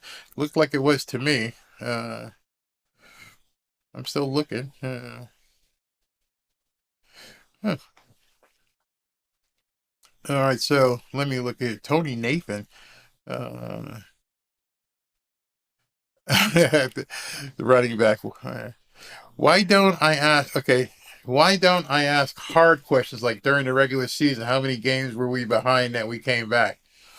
You want them harder? Well, see, the objective isn't to stump people. The objective isn't to make people not know the answer. The objective is to get people to know the answer so I can give it away. The gift certificate. I want to give it away. I don't want to stump you. I don't want to say how many yards did Mercury Morris gain in 1972 in the fourth game of the season. That would take people forever to look it up. So in terms of it just being fun, engaging, and helping out sponsors get people to the restaurant, we want to give away this stuff. So I don't want to mire, how long for people to know the answers. All right. So was Clifford Trend says he said he was first. I'll look at it, Clifford. In the meantime, go ahead and send me an email, and if you were right and I was wrong, I will get one out to you. Let's see. Larry Zonka was a fullback or a running back? That's a good question. I think he was a fullback. I'm pretty sure he was a fullback. GMO Logistics says, bring back Fitzmagic. Man, yeah, unbelievable. Let's see here. Let's see what they got. They're showing yards right now. We had 61 yards rushing. Jacksonville had 247 yards in the first half. 247 yards in the first half. 102 rushing and 145 passing. Okay, but they're talking to McDaniel. Hold on.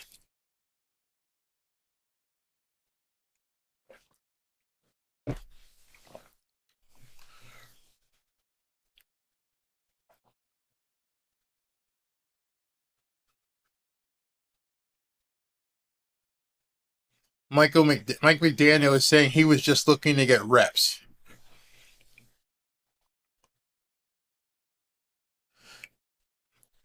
He did some coach speak. He's doing coach speak. So I was happy with the way they communicated their assignments, and they got some reps.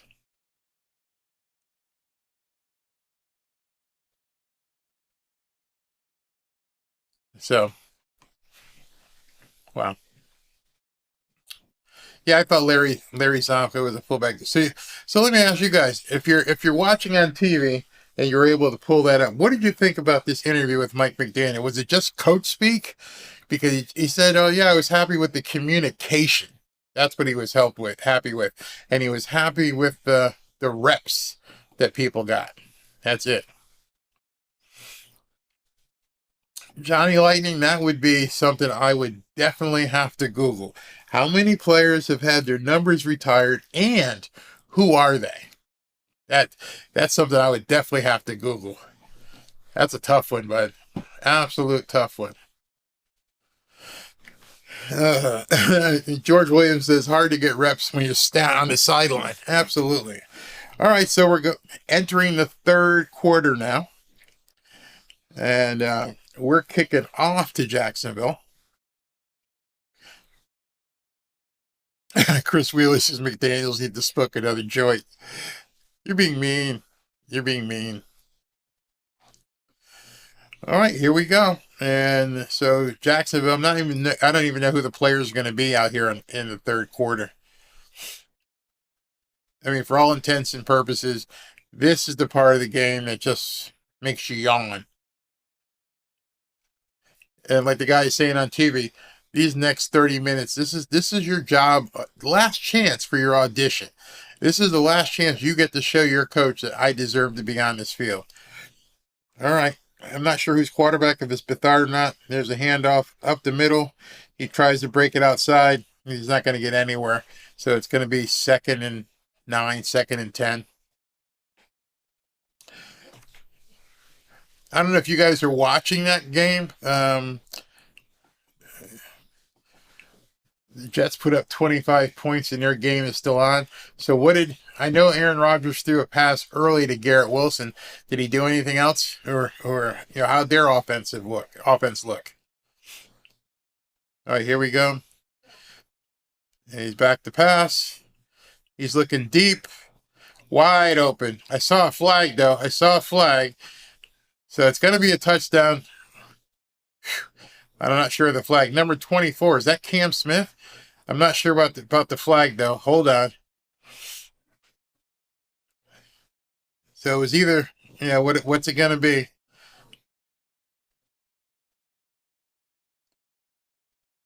Oh, that's a touchdown. Wow. Wow, wow, wow, wow, wow. Wow. Wow. Ooh. Ooh, that was brutal. Wow. That was Cam Smith, I think. I think that was Cam Smith, and if it was, he got absolutely fried. Vic Fangio, you got some shit to do. I mean, let me look that up. Was that Cam Smith? 24? Oh, beat bad. Horribly bad. I mean, it wasn't even close. Wow. I don't know if you guys saw that, but I'm pretty sure that was Cam Smith. I'm pretty sure that's Cam Smith. Let me just look that up real quick. But I thought he was hurt, but it looks like he played. Dolphins roster. Let's see if that was Cam Smith or not.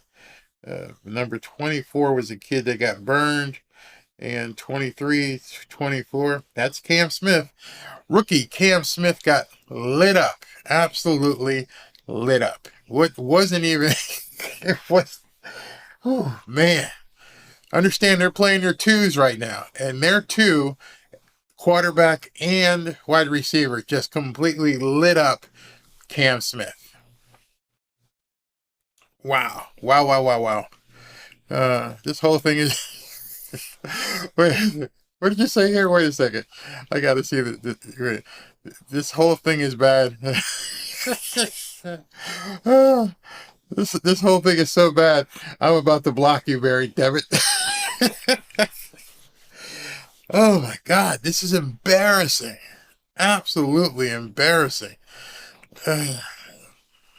Man, we have weaknesses. Hannibal Lecter with basically the the understatement of the night here.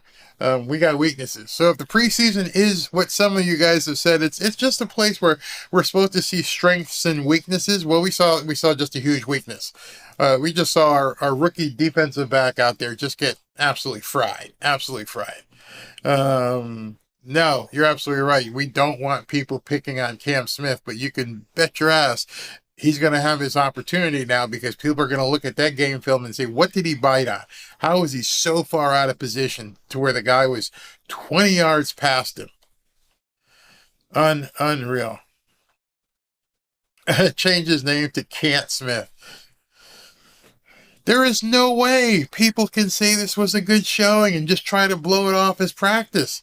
The only thing that's gone well is the punts and the kickoffs. Wow. Eric Rivera, you're absolutely right. At this point, they got to be waiting on cuts on Tuesday. Okay, he's got some room. He's out to about the 25. Wow. All right, so 24-6 in what now is obviously a meaningless game. No penalty. Wow. They just don't look ready. They just don't. You know what? One of my problems, and that's why I don't talk too much about preseason practice, and I didn't go down and see any of the practices, and I don't post many of the videos during practice because you think that this means something. That shit you see people raving about during the week means absolutely nothing, because that stuff is against people you can't hit. That's against people that, one-on-one stuff that you're hardly ever going to see in a game. And this is real stuff that really matters. Wow. How pissed would Marino be if he was the coach? I don't think I'd want to face Dan Marino right now if I was some of these guys.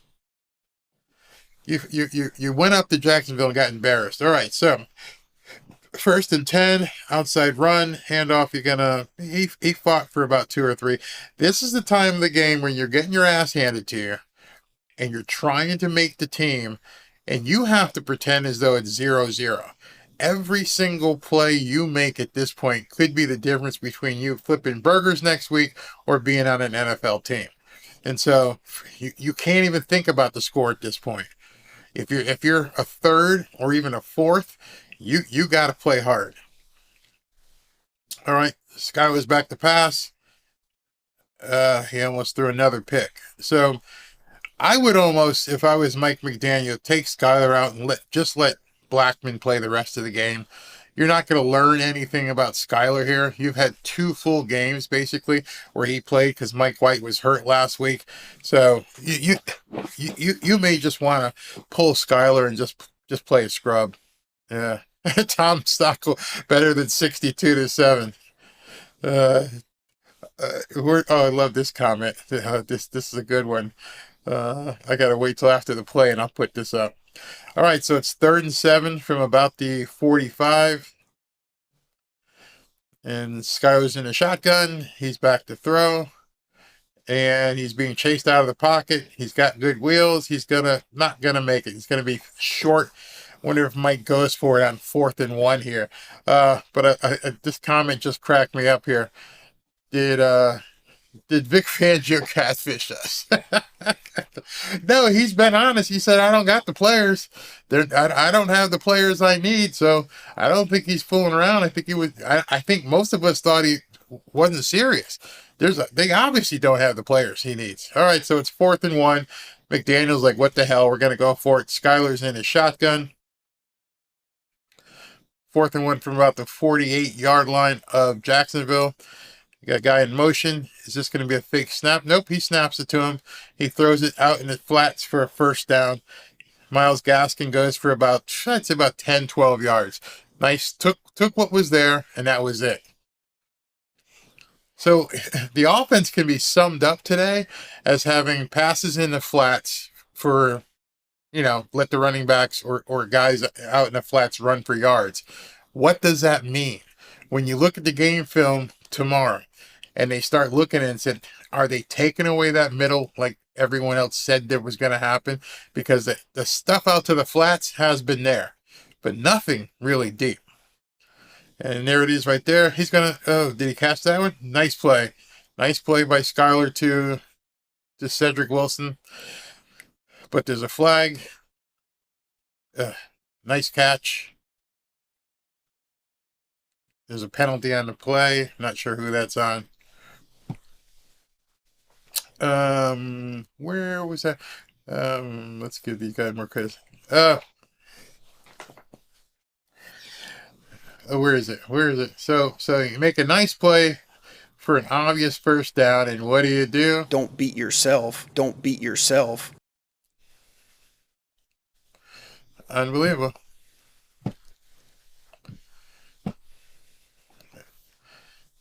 Okay, what you're saying, let's give these guys more credit. If not, make it in football. Some have their degrees. All right, so it's 1st and 15. Okay, here we go again.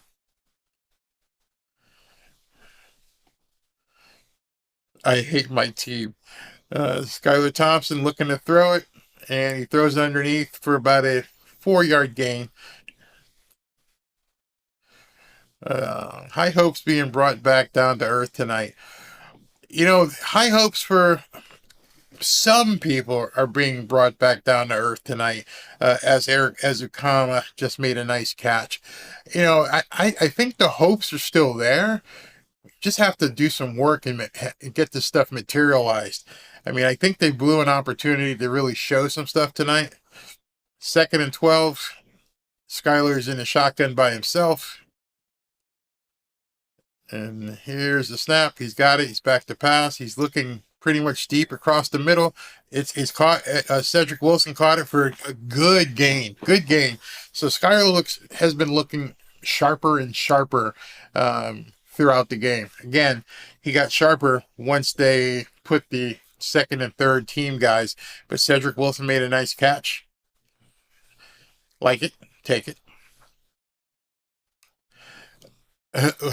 Hey, Billy, what's going on? You say TD's going nuts? Is he going absolutely crazy? I try to temper it down, my disappointment. Miles Gaskin goes for about 1 yard. So is TD going absolutely buck wild crazy over what he's seen tonight? Probably.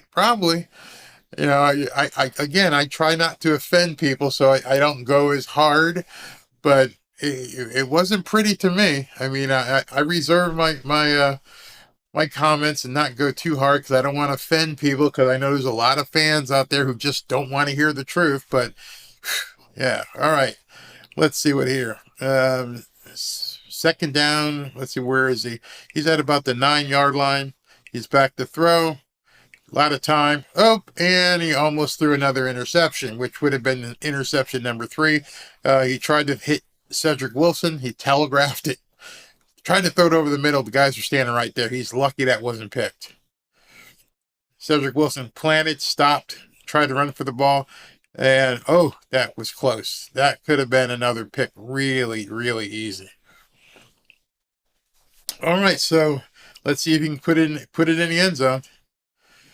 3rd and goal from about the 9. Skylar's in the shotgun again. Let's see what happens. All right, he's back to throw. He's winding up. He's looking. Doesn't find anybody. He's scrambling, running around for his life back there. Still running the other way. And I think he just picked up, let's see, incomplete. He was looking for Gaskin in the deep part of the end zone. Scrambled around out there. There was just nothing there. So if you're looking at this right now, and you're looking at it from an execution standpoint, and you want to see, okay, even though this is 2nd and 3rd players, 2nd and 3rd teams, you still want to see if you're executing.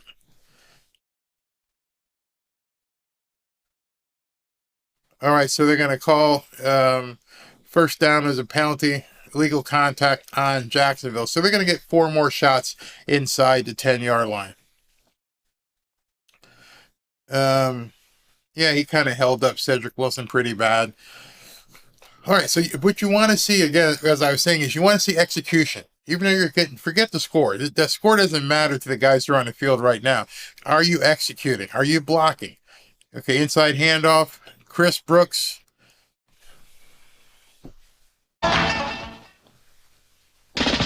Miami has the Dolphins, the greatest football team.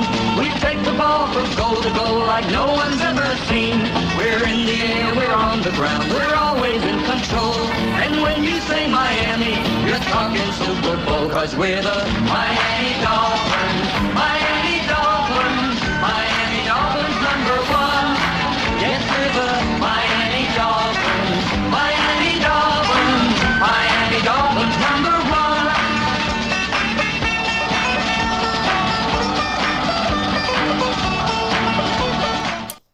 All right, they're going to go for 2 here. Let's see what happens. They're trying to push it in. 2-point conversion action going on here. Skyler's in a shotgun. He throws it. Nice catch by River Craycraft, but he was out of bounds. So let me go back to that touchdown real quick. I can't do the telestrator thing because it's live, but that's my guy. Chris Brooks, I think, has to make this team. Put him on injured reserve or whatever you need to do, injured reserve, practice squad. You got to keep Chris Brooks. Got to keep him. Every time I see that guy get on the field, he's doing something special. If you saw that touchdown run, he basically scored it himself. He kept his legs driving. He pushed himself right into the end zone. Didn't get much blocking. Twisted, turned, whatever he needed to do, and he got it in the end zone. I've been so impressed with Brooks. So impressed with Brooks. I believe he's got to stay on this team. Speaking of got to stay, let me tell you who's got to go. Is one of these spammer llamas here who's down here again. Oh, he's already deleted, so that's cool. Yeah, let me get rid of you. All right, so you're gone. Gonzo. But yeah, Chris Brooks to me is somebody we got to keep on this team. Absolutely. River, I believe so too. I don't know. I mean, you're absolutely right. If they don't keep Brooks, it will be criminal. Way friggin' Iggy. Brooks has done nothing but perform. If you're looking for the preseason, if you're looking to see who the players are, who's going to execute, who's got it in here, you're down 24-6 in a meaningless preseason game, and this kid is playing like it's, going against the Bills, man. He comes in whenever he comes in, he plays. You're a coach. You're writing this kid's name down, going, Chris Brooks, you need to be here. You ignore the scoreboard, and you play hard, and you execute. That's all I need you to do. No one needs to go. Wait. What are you saying here? Okay. Wait. So I haven't been here. Why did that guy get removed? Who got removed? Tell me who got removed. I hope he is A-Chain going to be on team. Yeah, they'll keep A-Chain. They'll keep Cam Smith. I don't know about Higgins. Higgins may not make the squad, even though he was a late round draft choice. He may not make it. Eric Rivera. No, we can't lose Brooks. Gotta keep him out there. Absolutely. I believe that kid's look at that. I'm looking at the run. He just wasn't to be denied. He just did that with his own legs and strength. Undrafted. Man, I love it. I love the way this kid plays. Unbelievable. Higgins stinks. I mean, they're not even throwing to Higgins. We can't lose Brooks. No, we can't. Higgins, I don't know if I want to say Higgins stinks, but man, yeah, Nick, I keep removing him. They keep coming back. We got a penalty on that. What has Bradley Chubb done all season? Preseason, rather. Good question. Against the first team Jags offense, didn't do anything. Didn't do a damn thing. Darren Batten, you're absolutely right. He's definitely got Zonka-esque qualities. Let me see, where is that? Brooks looks like a power back. Yeah, absolute power back. Let's see what else here we got here. Are you going to talk about? I wonder if this is Jonathan Taylor actually talking in here, because you keep saying this. Why can't we get JT? We need to run the ball to protect Tua. Earlier in the game, they were running the ball. So, I mean, I don't think you need Jonathan Taylor. My personal opinion. My opinion doesn't matter whatsoever. You want to spend 10, 12 million on Jonathan Taylor instead of offensive lineman? Have at it. Absolutely have at it. It's your team, Chris Greer. Do what you need to do. Let's see here. Smelly Walmart hillbilly. Mike White has pulled off a miracle, win the QB2 job. He can't be. He can't be QB2 at this point, can he? So we've got Jaguars have their third string quarterback in now. This kid may not even make the team. Rourke. this kid did some stuff in the first preseason game against the Cowboys. I was really impressed with him. Let's see what he does tonight. Now the third string quarterback in. Let's see if he toasts and roasts Cam Smith. 1st and 10, inside handoff, up, fumble the handoff. Jaguars got it back. Todd, okay, what's it say? I'm going to show this. Question, not about the Finns, but seriously, Barry, when will your Notre Dame Fighting Irish join the SEC? Oh my God. They looked fantastic today. Absolutely fantastic today. I mean, yeah, I understand. They're playing Navy. Yeah, you can't really say too much, but they looked incredible. I would die if they joined the SEC. But yeah, it would be amazing to me. All right, so fumble was recovered by Jacksonville, 2nd and 11. Work throws and broke it up. Who broke it up? Elliott broke it up. So it's going to be 3rd and 11. Well, let's see here. Hey, Chad. Yeah, I, there are a lot of people who are drooling over every shiny object. I just don't think you need Jonathan Taylor. You haven't proven that you need Jonathan Taylor as of yet.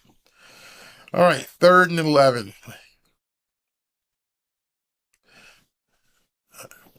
All right. Well, you got to make fun of Notre Dame, man. Why you got to make fun of Notre Dame? He's back to throw. This kid Rourke, he's looking to throw it deep, and it's connected over the middle of the field for about a 25-yard gain. Man, he threw a bullet for a 1st down. Now, again, these are all these guys that need to make plays to make the team. And nice route run. Linebacker missed the play. Nope. Good. Wow.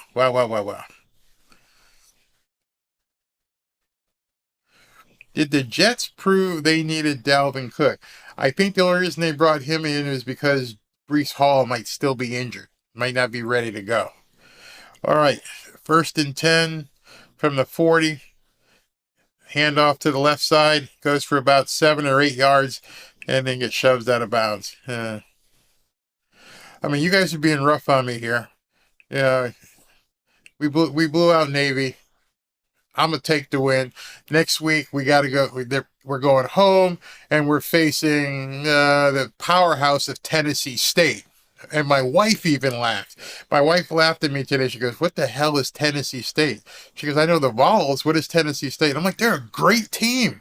It's a powerhouse Tennessee team that Notre Dame's going to have to play next week. All right, 2nd and 3. Play action. Rourke is looking really deep. Oh, my goodness.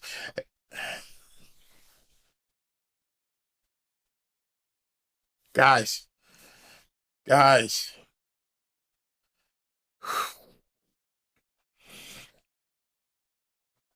Wow, look at that move. Oh, my God. He bit on the move and got wide open. Oh, my goodness.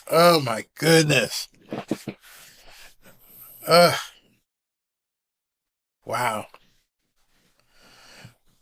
He threw a move. Oh, man, that was bad. Yeah, you're done, kid. Number 38. Wow. Jacksonville is definitely looking like a playoff team, and they're looking deep, too. There's a handoff. He's going to run it into the end zone from about 12 yards out. They are kicking our ass. Kicking our ass. Wow. Look at that. Oh, offensive lineman just pushing people into the end zone. Just driving people into the end zone. I'm listening to, I think it's Bo Camper talking on TV, and he sounds like, man, this looks really bad. And it's only the 3rd quarter, and you're already playing your 3rd and 4th string. 31-12.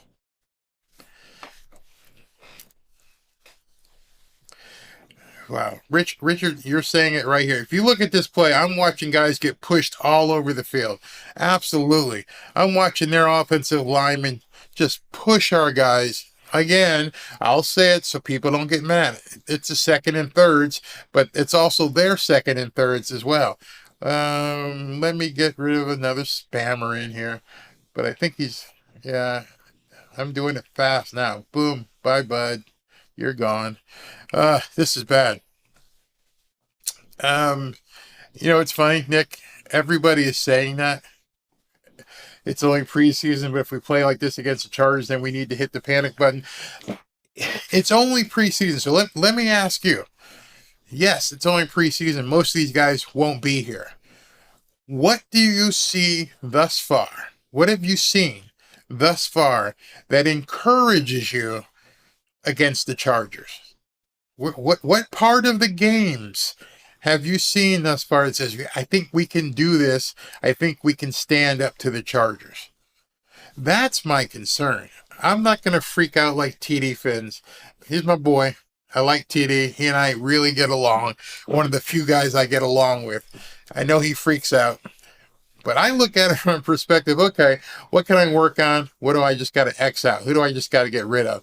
In any event, what do I need to do to be ready for the Chargers? What looked good? Well, let's be honest. What looked good today? Some of the runs that the first team were doing. The offensive line was making some difference.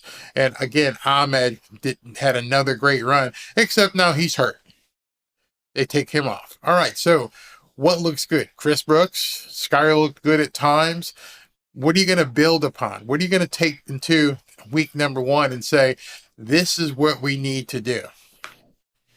Yeah. Lucky Louie says, nada. Not much. I got to change my ear set because the battery goes down at this time in every game. And I got to go to the left side. Okay. Yep. I'm good. All right. So I love what Rob A says here. A lot of future Amazon delivery drivers will surface next week. Yeah, a whole bunch of them. A whole bunch of those guys are coming. Hill and Waddle can't be stopped. Of course, you're basing that upon what you saw last year, right? Because we haven't seen it this year. And so you're basically going to be looking at Waddle, who didn't play much of any of the preseason, and Hill, who played some, but he's Tyreek, so he's going to be ready. So it's just a matter of, are they going to wait a minute? When you say they can't be stopped, do you realize what happened at the end of the season when people learned how to stop Tyreek? My thing I wanted to see in the preseason was, what was Mike McDaniel going to do to overcome what defenses did in the latter part of the season? I didn't see it yet. What is he going to do to get Tyreek open?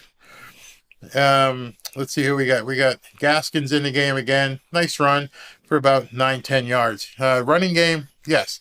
I believe we can build on the running game. The running game does look better. Brooks, I don't think he's not going to be your starter. He's not going to be that type of running back. He's a bruiser. He's basically, I think, an Alec Ingold type that's just going to be out there and get you that 1 or 2 yards when you got to have it. This is a great comment. The Dolphins defense has not stopped their opponent at any depth chart level tonight. So that's very concerning. Jags will need to take a knee just to get their punter a rep. As harsh as that sounds, that's something Vic Fangio has to look at come tomorrow and go, we can't stop shit. We had our first team in, couldn't stop them. Second team, couldn't stop them. Where's the redeeming value? Because as somebody had said earlier, person licking their chops tonight has got to be Christian Wilkins. He's got to sit back there and go, y'all got to pay me. I saw this debacle out here. Y'all got to pay me. You got to give me $20 million. Screw all this Jonathan Taylor talk. Give me my money, okay? Because it's obvious at this point, you got to pay Christian Wilkins, because the only redeeming thing here is you exposed a weakness, and that weakness is that big guy in the middle, Christian Wilkins. You need to have him there. You got to have that guy there. So pay him the money. It's been seen you couldn't stop crap tonight by a team up in Jacksonville that made the playoffs and won a playoff game. All right, 2nd and 10. A lot of scrubs in here right now. And Skyler back to pass again. He's looking for a pass over the sidelines, complete for about, I'd say, 5 or 6, but he's not. He's going to be short of the first down to River Craycraft. They're giving River Craycraft a lot of looks tonight. It scares me. It tells me he might be on a bubble. He's playing so this far deep into the game. He's fighting for a roster position. We know Tyreek. We know Waddle. Obviously, Chosen was running with the ones today. Eric Ezekama isn't out there. They're using River Craycraft a lot. So he's fighting for a position. I like that kid. 3rd and 3. There's a snap. He's looking for him again. And he caught it. Who was that again? Cedric Wilson. So what we're seeing, I think, is that McDaniel's like Cedric Wilson and River Craycraft. You guys are right here. But I don't think they can cut Cedric Wilson because of his contract. So is Eazy-E the odd man out? I don't know. I'll tell you who really is the odd man out, and you haven't seen him. This guy, Higgins. This draft pick might just be a goner. I don't know. He hasn't seen any action yet. There's a handoff to the right side. He's running to the outside. It's Gaskin again. So this is telling me that possibly Gaskin is on the bubble because he's still in here down by 20 points. So Gaskin is still playing. They're not running in any of the third or well, actually he is the 3rd or 4th because they can't use A-Chain tonight. Jeff Wilson is sitting it out. Raheem Mostert's a 1. So we're down to our 4th back right now, and then Chris Brooks being the 5th. And who just ran that? They just handed off. Did you guys just see that? Did you see that? They took Gaskin out and handed the ball off to Chris Brooks, who just boom shot through that hole. Playing hard. Chris Brooks is a player. You don't cut him. You can't. Yeah, George, I just saw that. Chris Brooks I think Gaskin's going to be the odd man out here. Brooks he's in now again. Let's see how he does here. Nice pickup on the block. He's got a man open. Flag on the play. Craycraft again. So Brooks looks really good. Really good.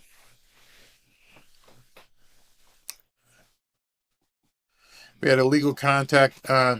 Brooks is definitely a beat them up wrecking ball, no doubt. He can get points. If we get close enough, I think is what you're saying. I'm not sure who's at center right now. I can look deeper and see it, but no, he's been right on with his snaps to Skyler. Let me see who that is. Can't tell. Gaskin is out.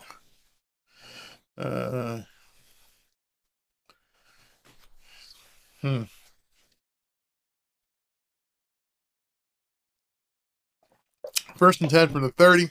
Here's Brooks again. Oh, come on. Oh, come on. Oh, come on. Just take him out. Let rest. Throw somebody else, and he's got to be on the team. He just ripped off 16 yards. Man. Wow, look at this run. Boom. Runs through there. Speed. Then comes the strength. Boom. They can't get him down. Spins after the first initial hit. Gets 2 or 3 yards after the initial hit. Wow. 13 yards on that carry. This kid is looking really good. Unbelievable. Star potential. All right, here's Skyler in shotgun again. Inside handoff to Brooks again. Gets about 2 yards. All right, end of the third quarter. Okay. We're going with number 3. Number 3 trivia question. I won't go hard because if I go too hard, then nobody's really going to be able to answer it.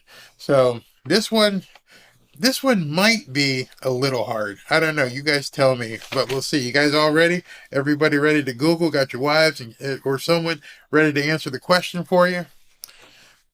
Mike McDaniel is the head coach of the Miami Dolphins, as we all know.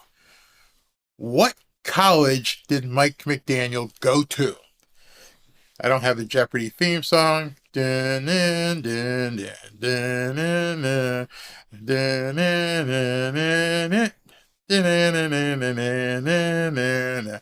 $25 gift certificate to Buffalo Wild Wings. Boom! That would be Hannibal Rector. He gets there first. Don't know how long it took the rest of you guys to go ahead and Google that. You understand that all these questions, I'm just coming off the top of my head. There's no questions written down. I'm just trying to pick things and make it easy enough where you guys can win. Hannibal, you know the drill here. You're the third quarter winner.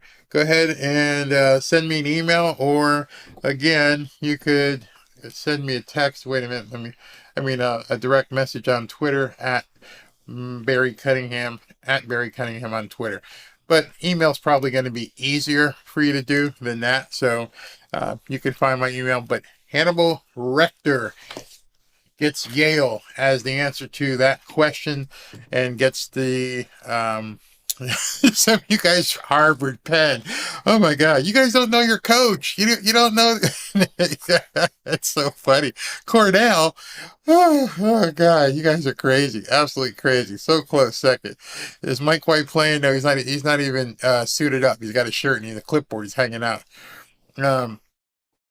It's a good question. A little off talent here, off topic. You guys can go ahead and answer this one for me. What do you think about the Redskins name change petition? I'm so over the political correctness BS. I am so over it. And I think the people who they thought were offended are the people who were least offended. And if the people who were least offended say, we want the name back, I think the NFL should stop listening to the woke crowd and say, if they don't matter, if they're okay with it, why the hell would we have a problem with it? I think you got a new franchise there. Hold on, I'll come back to that. Quick throw to about this 9-yard line. If they're okay with it, if they are okay with the name, and they're the ones who are pushing the petition, why not? I know one thing, by them going ahead and changing the ownership of the franchise, it'll pack that stadium. It'll pack that stadium if the Hogs can come back. A lot of people, just have been lackluster. It would definitely do something. All right, so let me know what you guys think about that. So right now we've got 3rd and 3 from the 10-yard line. Skyler is in the shotgun. Back to pass. He's got somebody wide open. Oh, it was batted down. Looks like, yep, batted down. All right. Change your Fighting Irish name. What's wrong with Fighting Irish? That's not bad. Change it to a tribe name. Like the Cherokee or something. Okay, I could see that. I could. What about the logo? The logo might be a little bit that they need to change. But then again, Florida State has no problem. Seminoles don't care. But I think that's what you're saying. Go with like the Seminoles, the Cherokee. All right, 4th and 3. Dolphins are going for it. Mike McDaniel said, "The hell with it. We're getting killed anyway." Skyler's back to throw. He's being chased out of the pocket. He's not going to get in, but he got the first down. So it's going to be goal to goal from about the 6 or 7. The McDonald's got to be better than Browns. Yeah, absolutely. I still call them the Redskins. A lot of people do. A lot of people will not change. They just aren't going to change. And maybe they shouldn't. Maybe, let the people decide. You know what I mean? It's just stupid the way they run things here.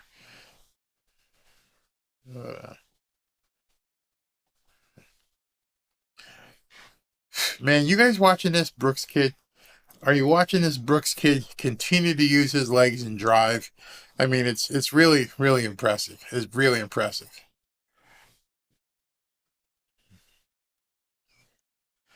So as a comma is in, Agboe is one of the linemen in, Agboe, whatever you say his name. So there's some guys trying to win some jobs here. Some guys definitely trying to win some jobs. Skyler, I think he's entrenched as number 2 at this point. Here we go. 2nd and goal. Man in motion. Handoff off the middle. Is that Brooks again?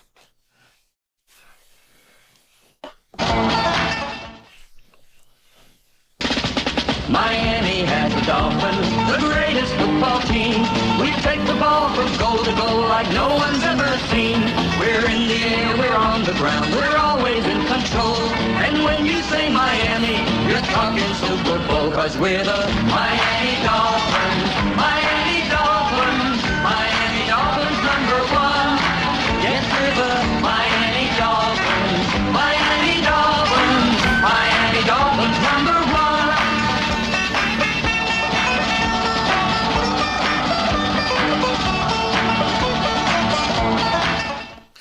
I don't know about you guys, but if I'm Chris Greer, if I'm Mike McDaniel, if I'm Stephen Ross, I'm like, do whatever you want to do.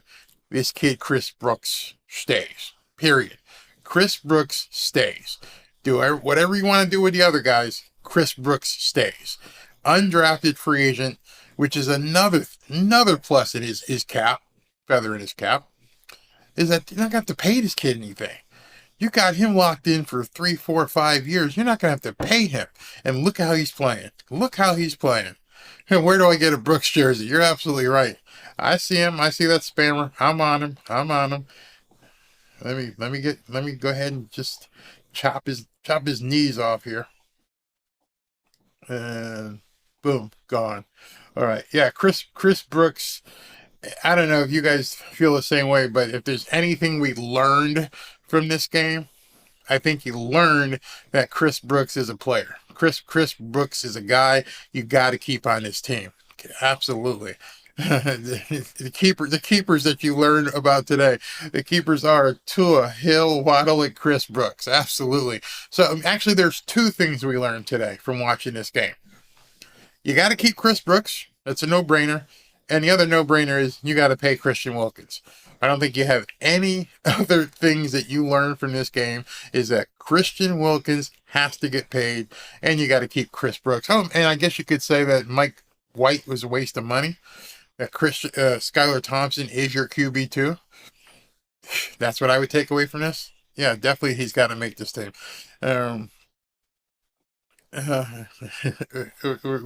You're saying he's got. I love what Hill says for you too. Sit him and sign him right now. Give him his contract. Whatever you got to do, make sure he's there. Got to be done. Got to be done.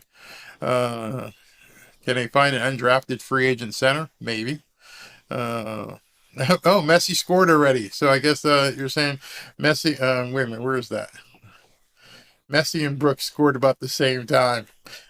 So you got the soccer game on as well. Messi is just unbelievable. Unbelievable.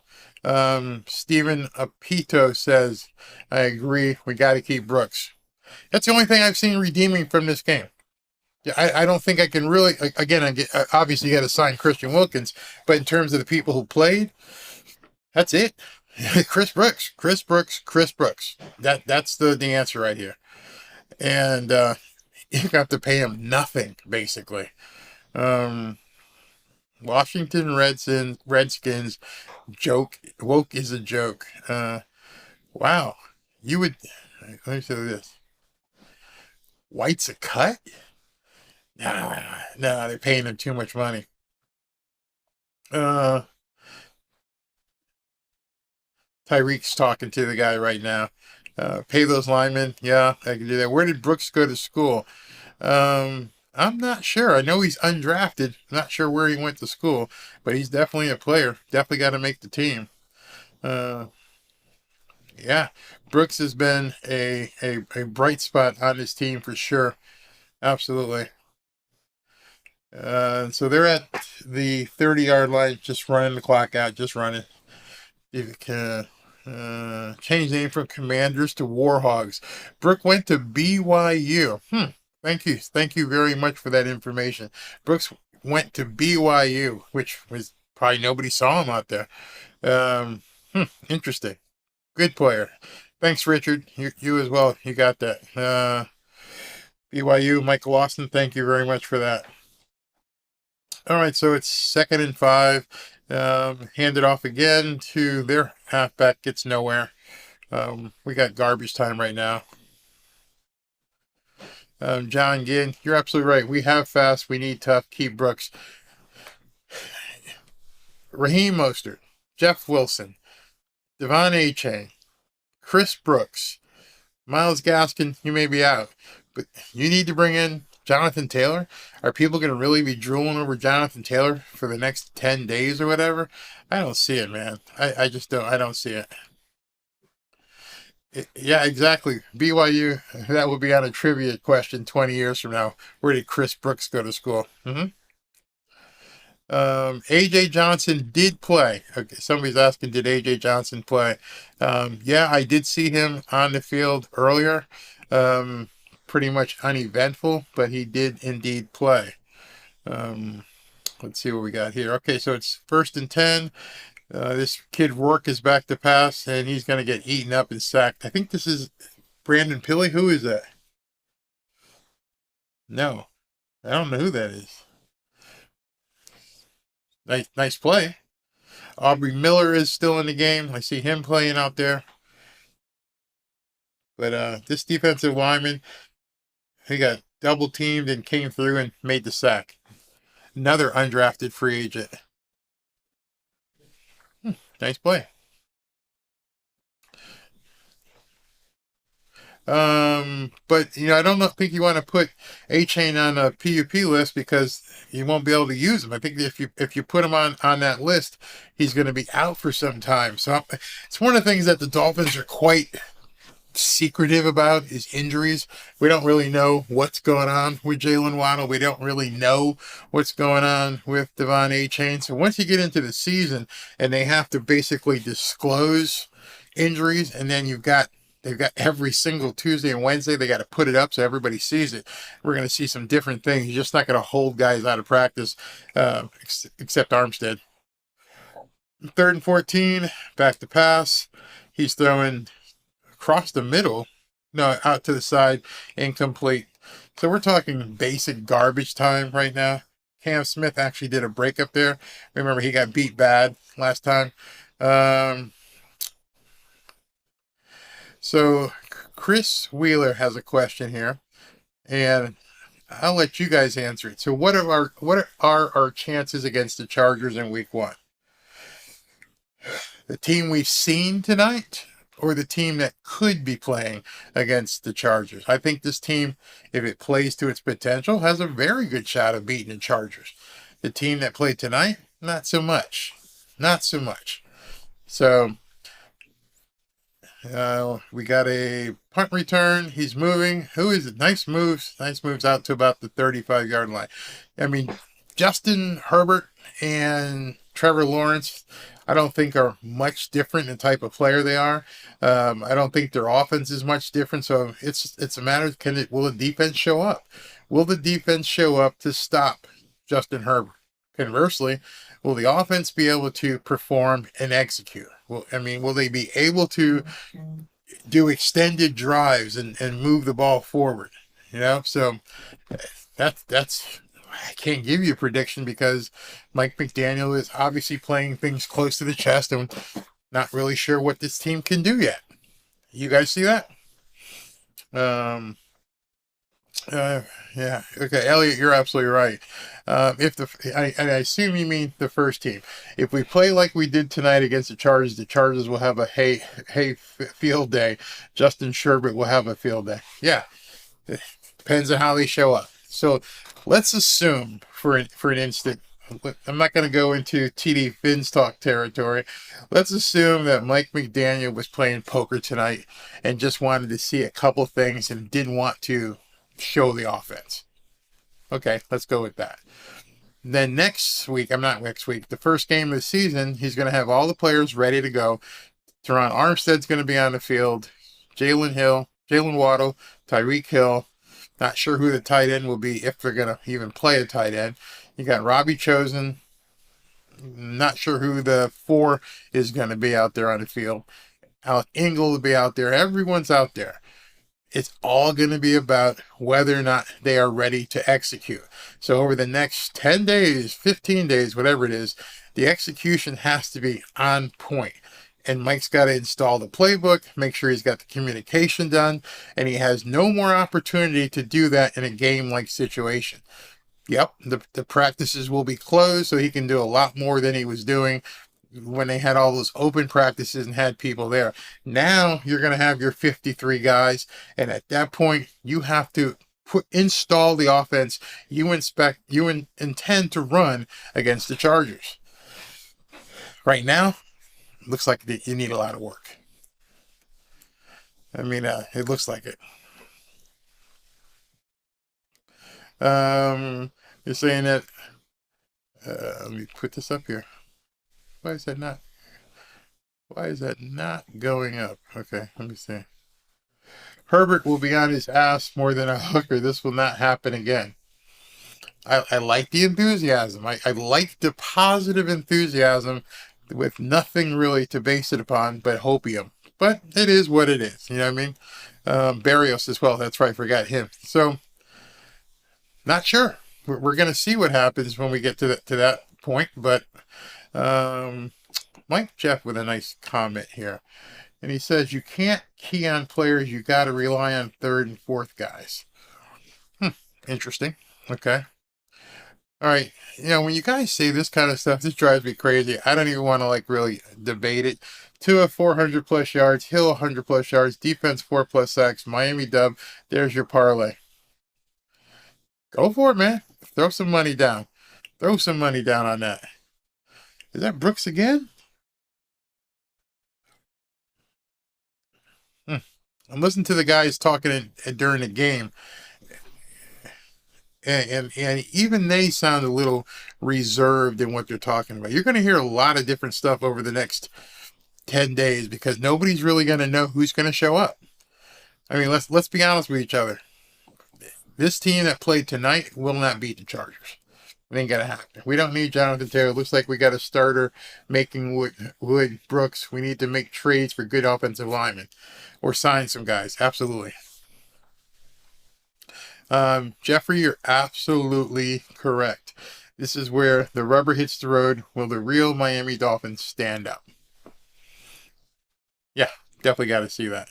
So I guess they've got James Blackman in right now. He throws out a quick screen. Chris Brooks again for about, I don't know, 10 or 12 yards. I've seen enough. Chris Brooks is the player of the game as far as I'm concerned for the Miami Dolphins. Very nice. Very nice. What a find.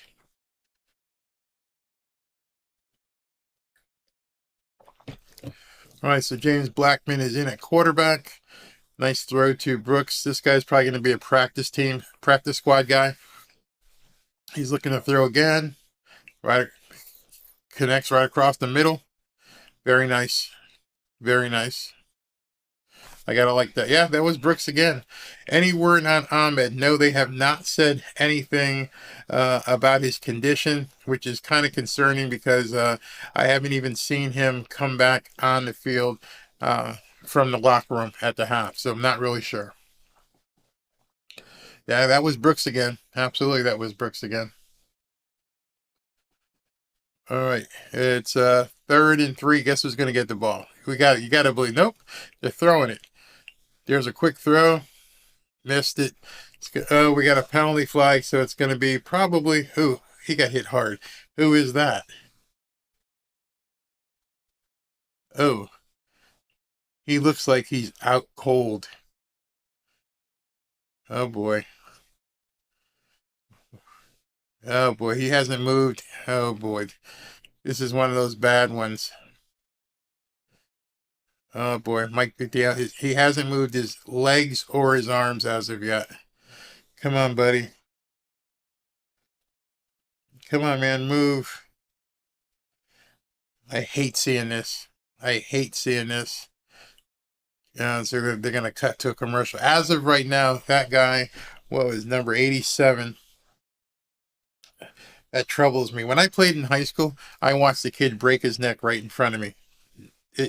I never have forgotten that. Never have forgotten that. Uh, every time I see a guy go down and lay motionless, that was David Davis. David Davis is right now laying on the field, a rookie from Western Kentucky, and he's not moving at all. Man, that did not look good. They cut to commercial, not really sure, but again, didn't see any of his extremities move. Didn't see his legs, feet, didn't see his arms. He went right down. Poor kid. Poor kid.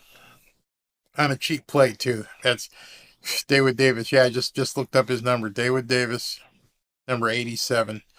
Rookie out of Western Kentucky. Can't wait till they cut back in. But we're probably going to see a cart, even if it's precautionary. They're not going to let him probably walk off the field. Let's see. They're going to cut back in. Another commercial.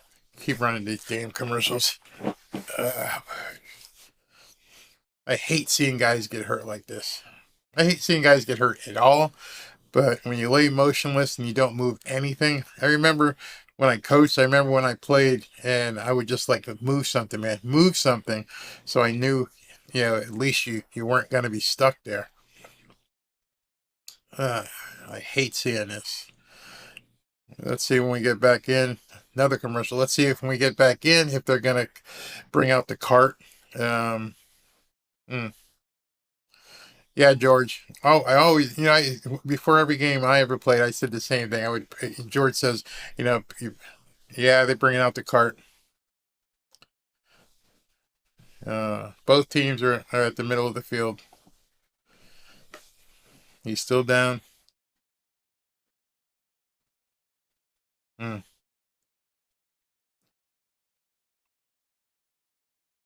He has not moved. Wow.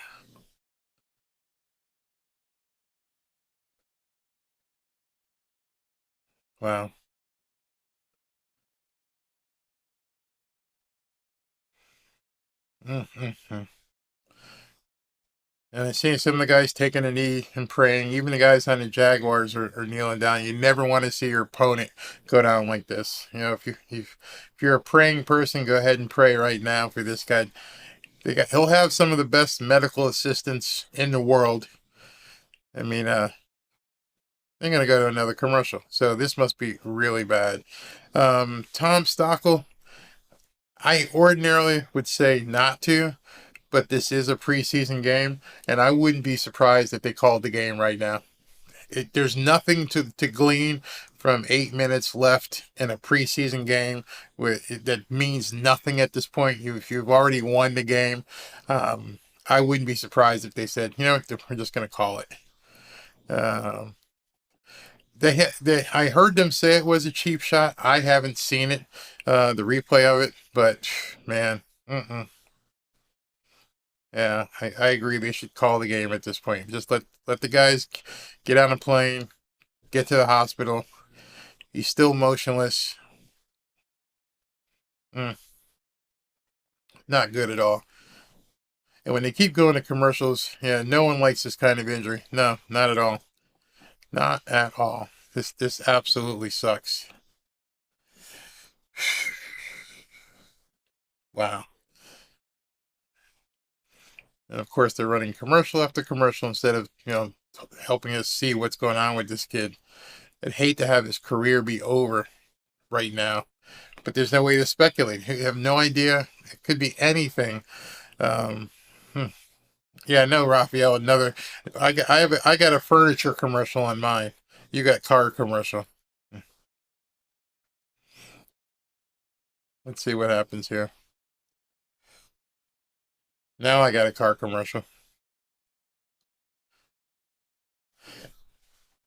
Yeah, Timothy, I feel the same way. And you know who feels worse right now? The person that did the cheap shot has got to be sitting there going, oh, shit, what did I do? Even if it was a cheap shot, you don't expect or want to hurt somebody to the point where this kind of happens. You don't want that to happen. All right. They got him off the field. He's on the cart. Nothing's moving. He's completely strapped down.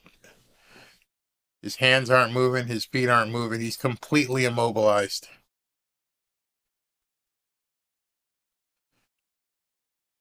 His hands, sometimes when they take guys off the field, they give the thumbs up. Nothing. No, nothing. This game may be over. We got both coaches out at midfield. And I think they're going to call it. Mike McDaniel is talking with Doug Peterson. Doug Peterson and Mike are talking to the referee. This should be an easy call. Let's see what they do here. I don't know what the discussion would be. Seems like it would be pretty easy. You want to call it? I want to call it. But they're talking back and forth right now. And there's been no decision made yet. This sucks. Hate to see a game end like this.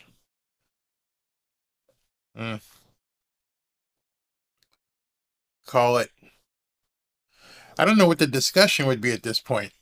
It's either you do or you don't. It's not going to affect any record. It's not going to affect anything else later in the season.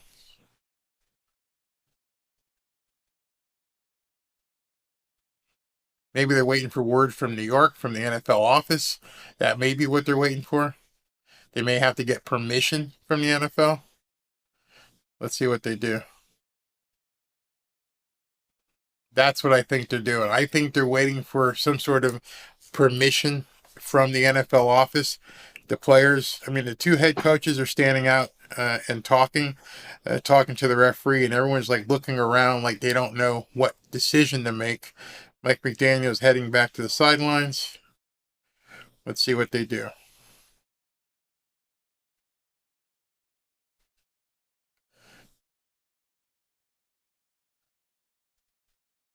Not sure yet.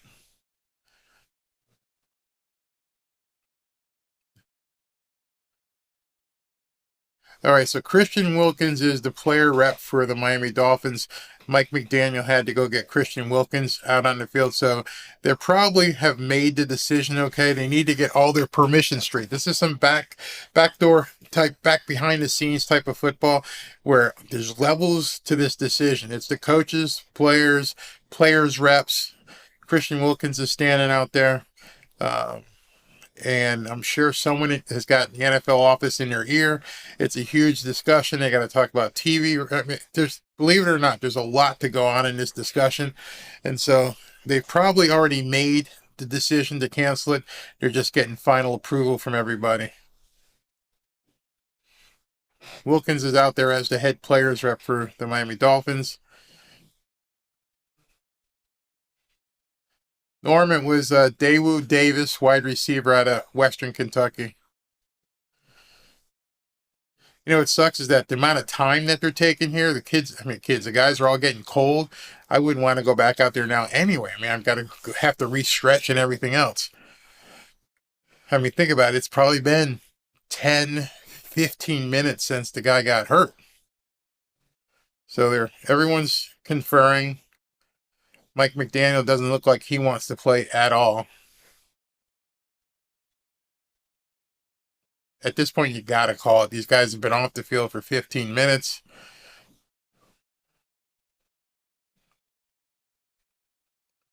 Not sure what's going on. It shouldn't be a lot to discuss here, guys. So, unless one coach wants to call it and the other coach wants to keep playing, I'm not sure what the discussion would be here. The only thing I can think of, and it's pure speculation, is that they have to wait for the NFL to buzz down and give somebody the word. Other than that, it's been too long. These guys have been sitting on the sidelines for 15, 20 minutes.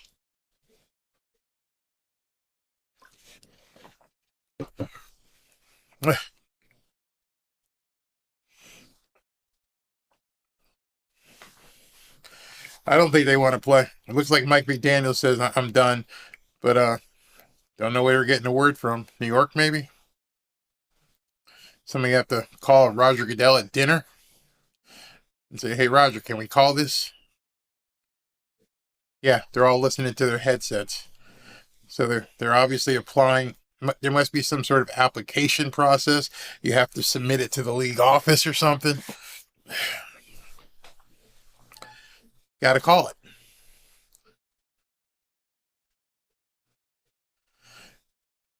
They said it's been over 12 minutes.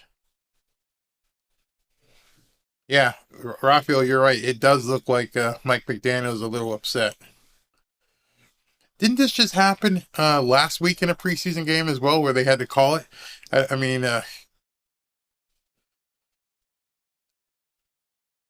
right, the decision's been made. It's over. It's over, guys. Yep. What's sad about this is that we can't wrap it up with anything positive, because at this point it doesn't matter. We just saw a guy who's probably going to be fighting for his life at this point, so it's not a good time for anyone to be poking fingers. Wow, this sucks.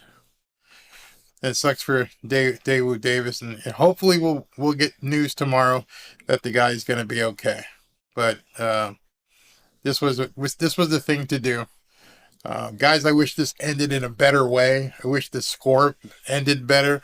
I wish it wasn't such a bad thing at the end that we had to see. But it is football. So it looks like we'll see you on September 10th. Make sure you pray. If you're a praying person, make sure you say a prayer for Daewoo Davis. This poor young kid, probably 22, 23 years old, is going to be fighting to walk. Never mind play again, to live. It's absolutely not the way you want to end a football game. All right, guys. Talk to you. Well, I'll be doing videos during the weeks leading up to the game, but then we'll also be going live on September 10th. Thanks for tuning in. Sorry it ended that way, but make sure you keep this kid in your prayers.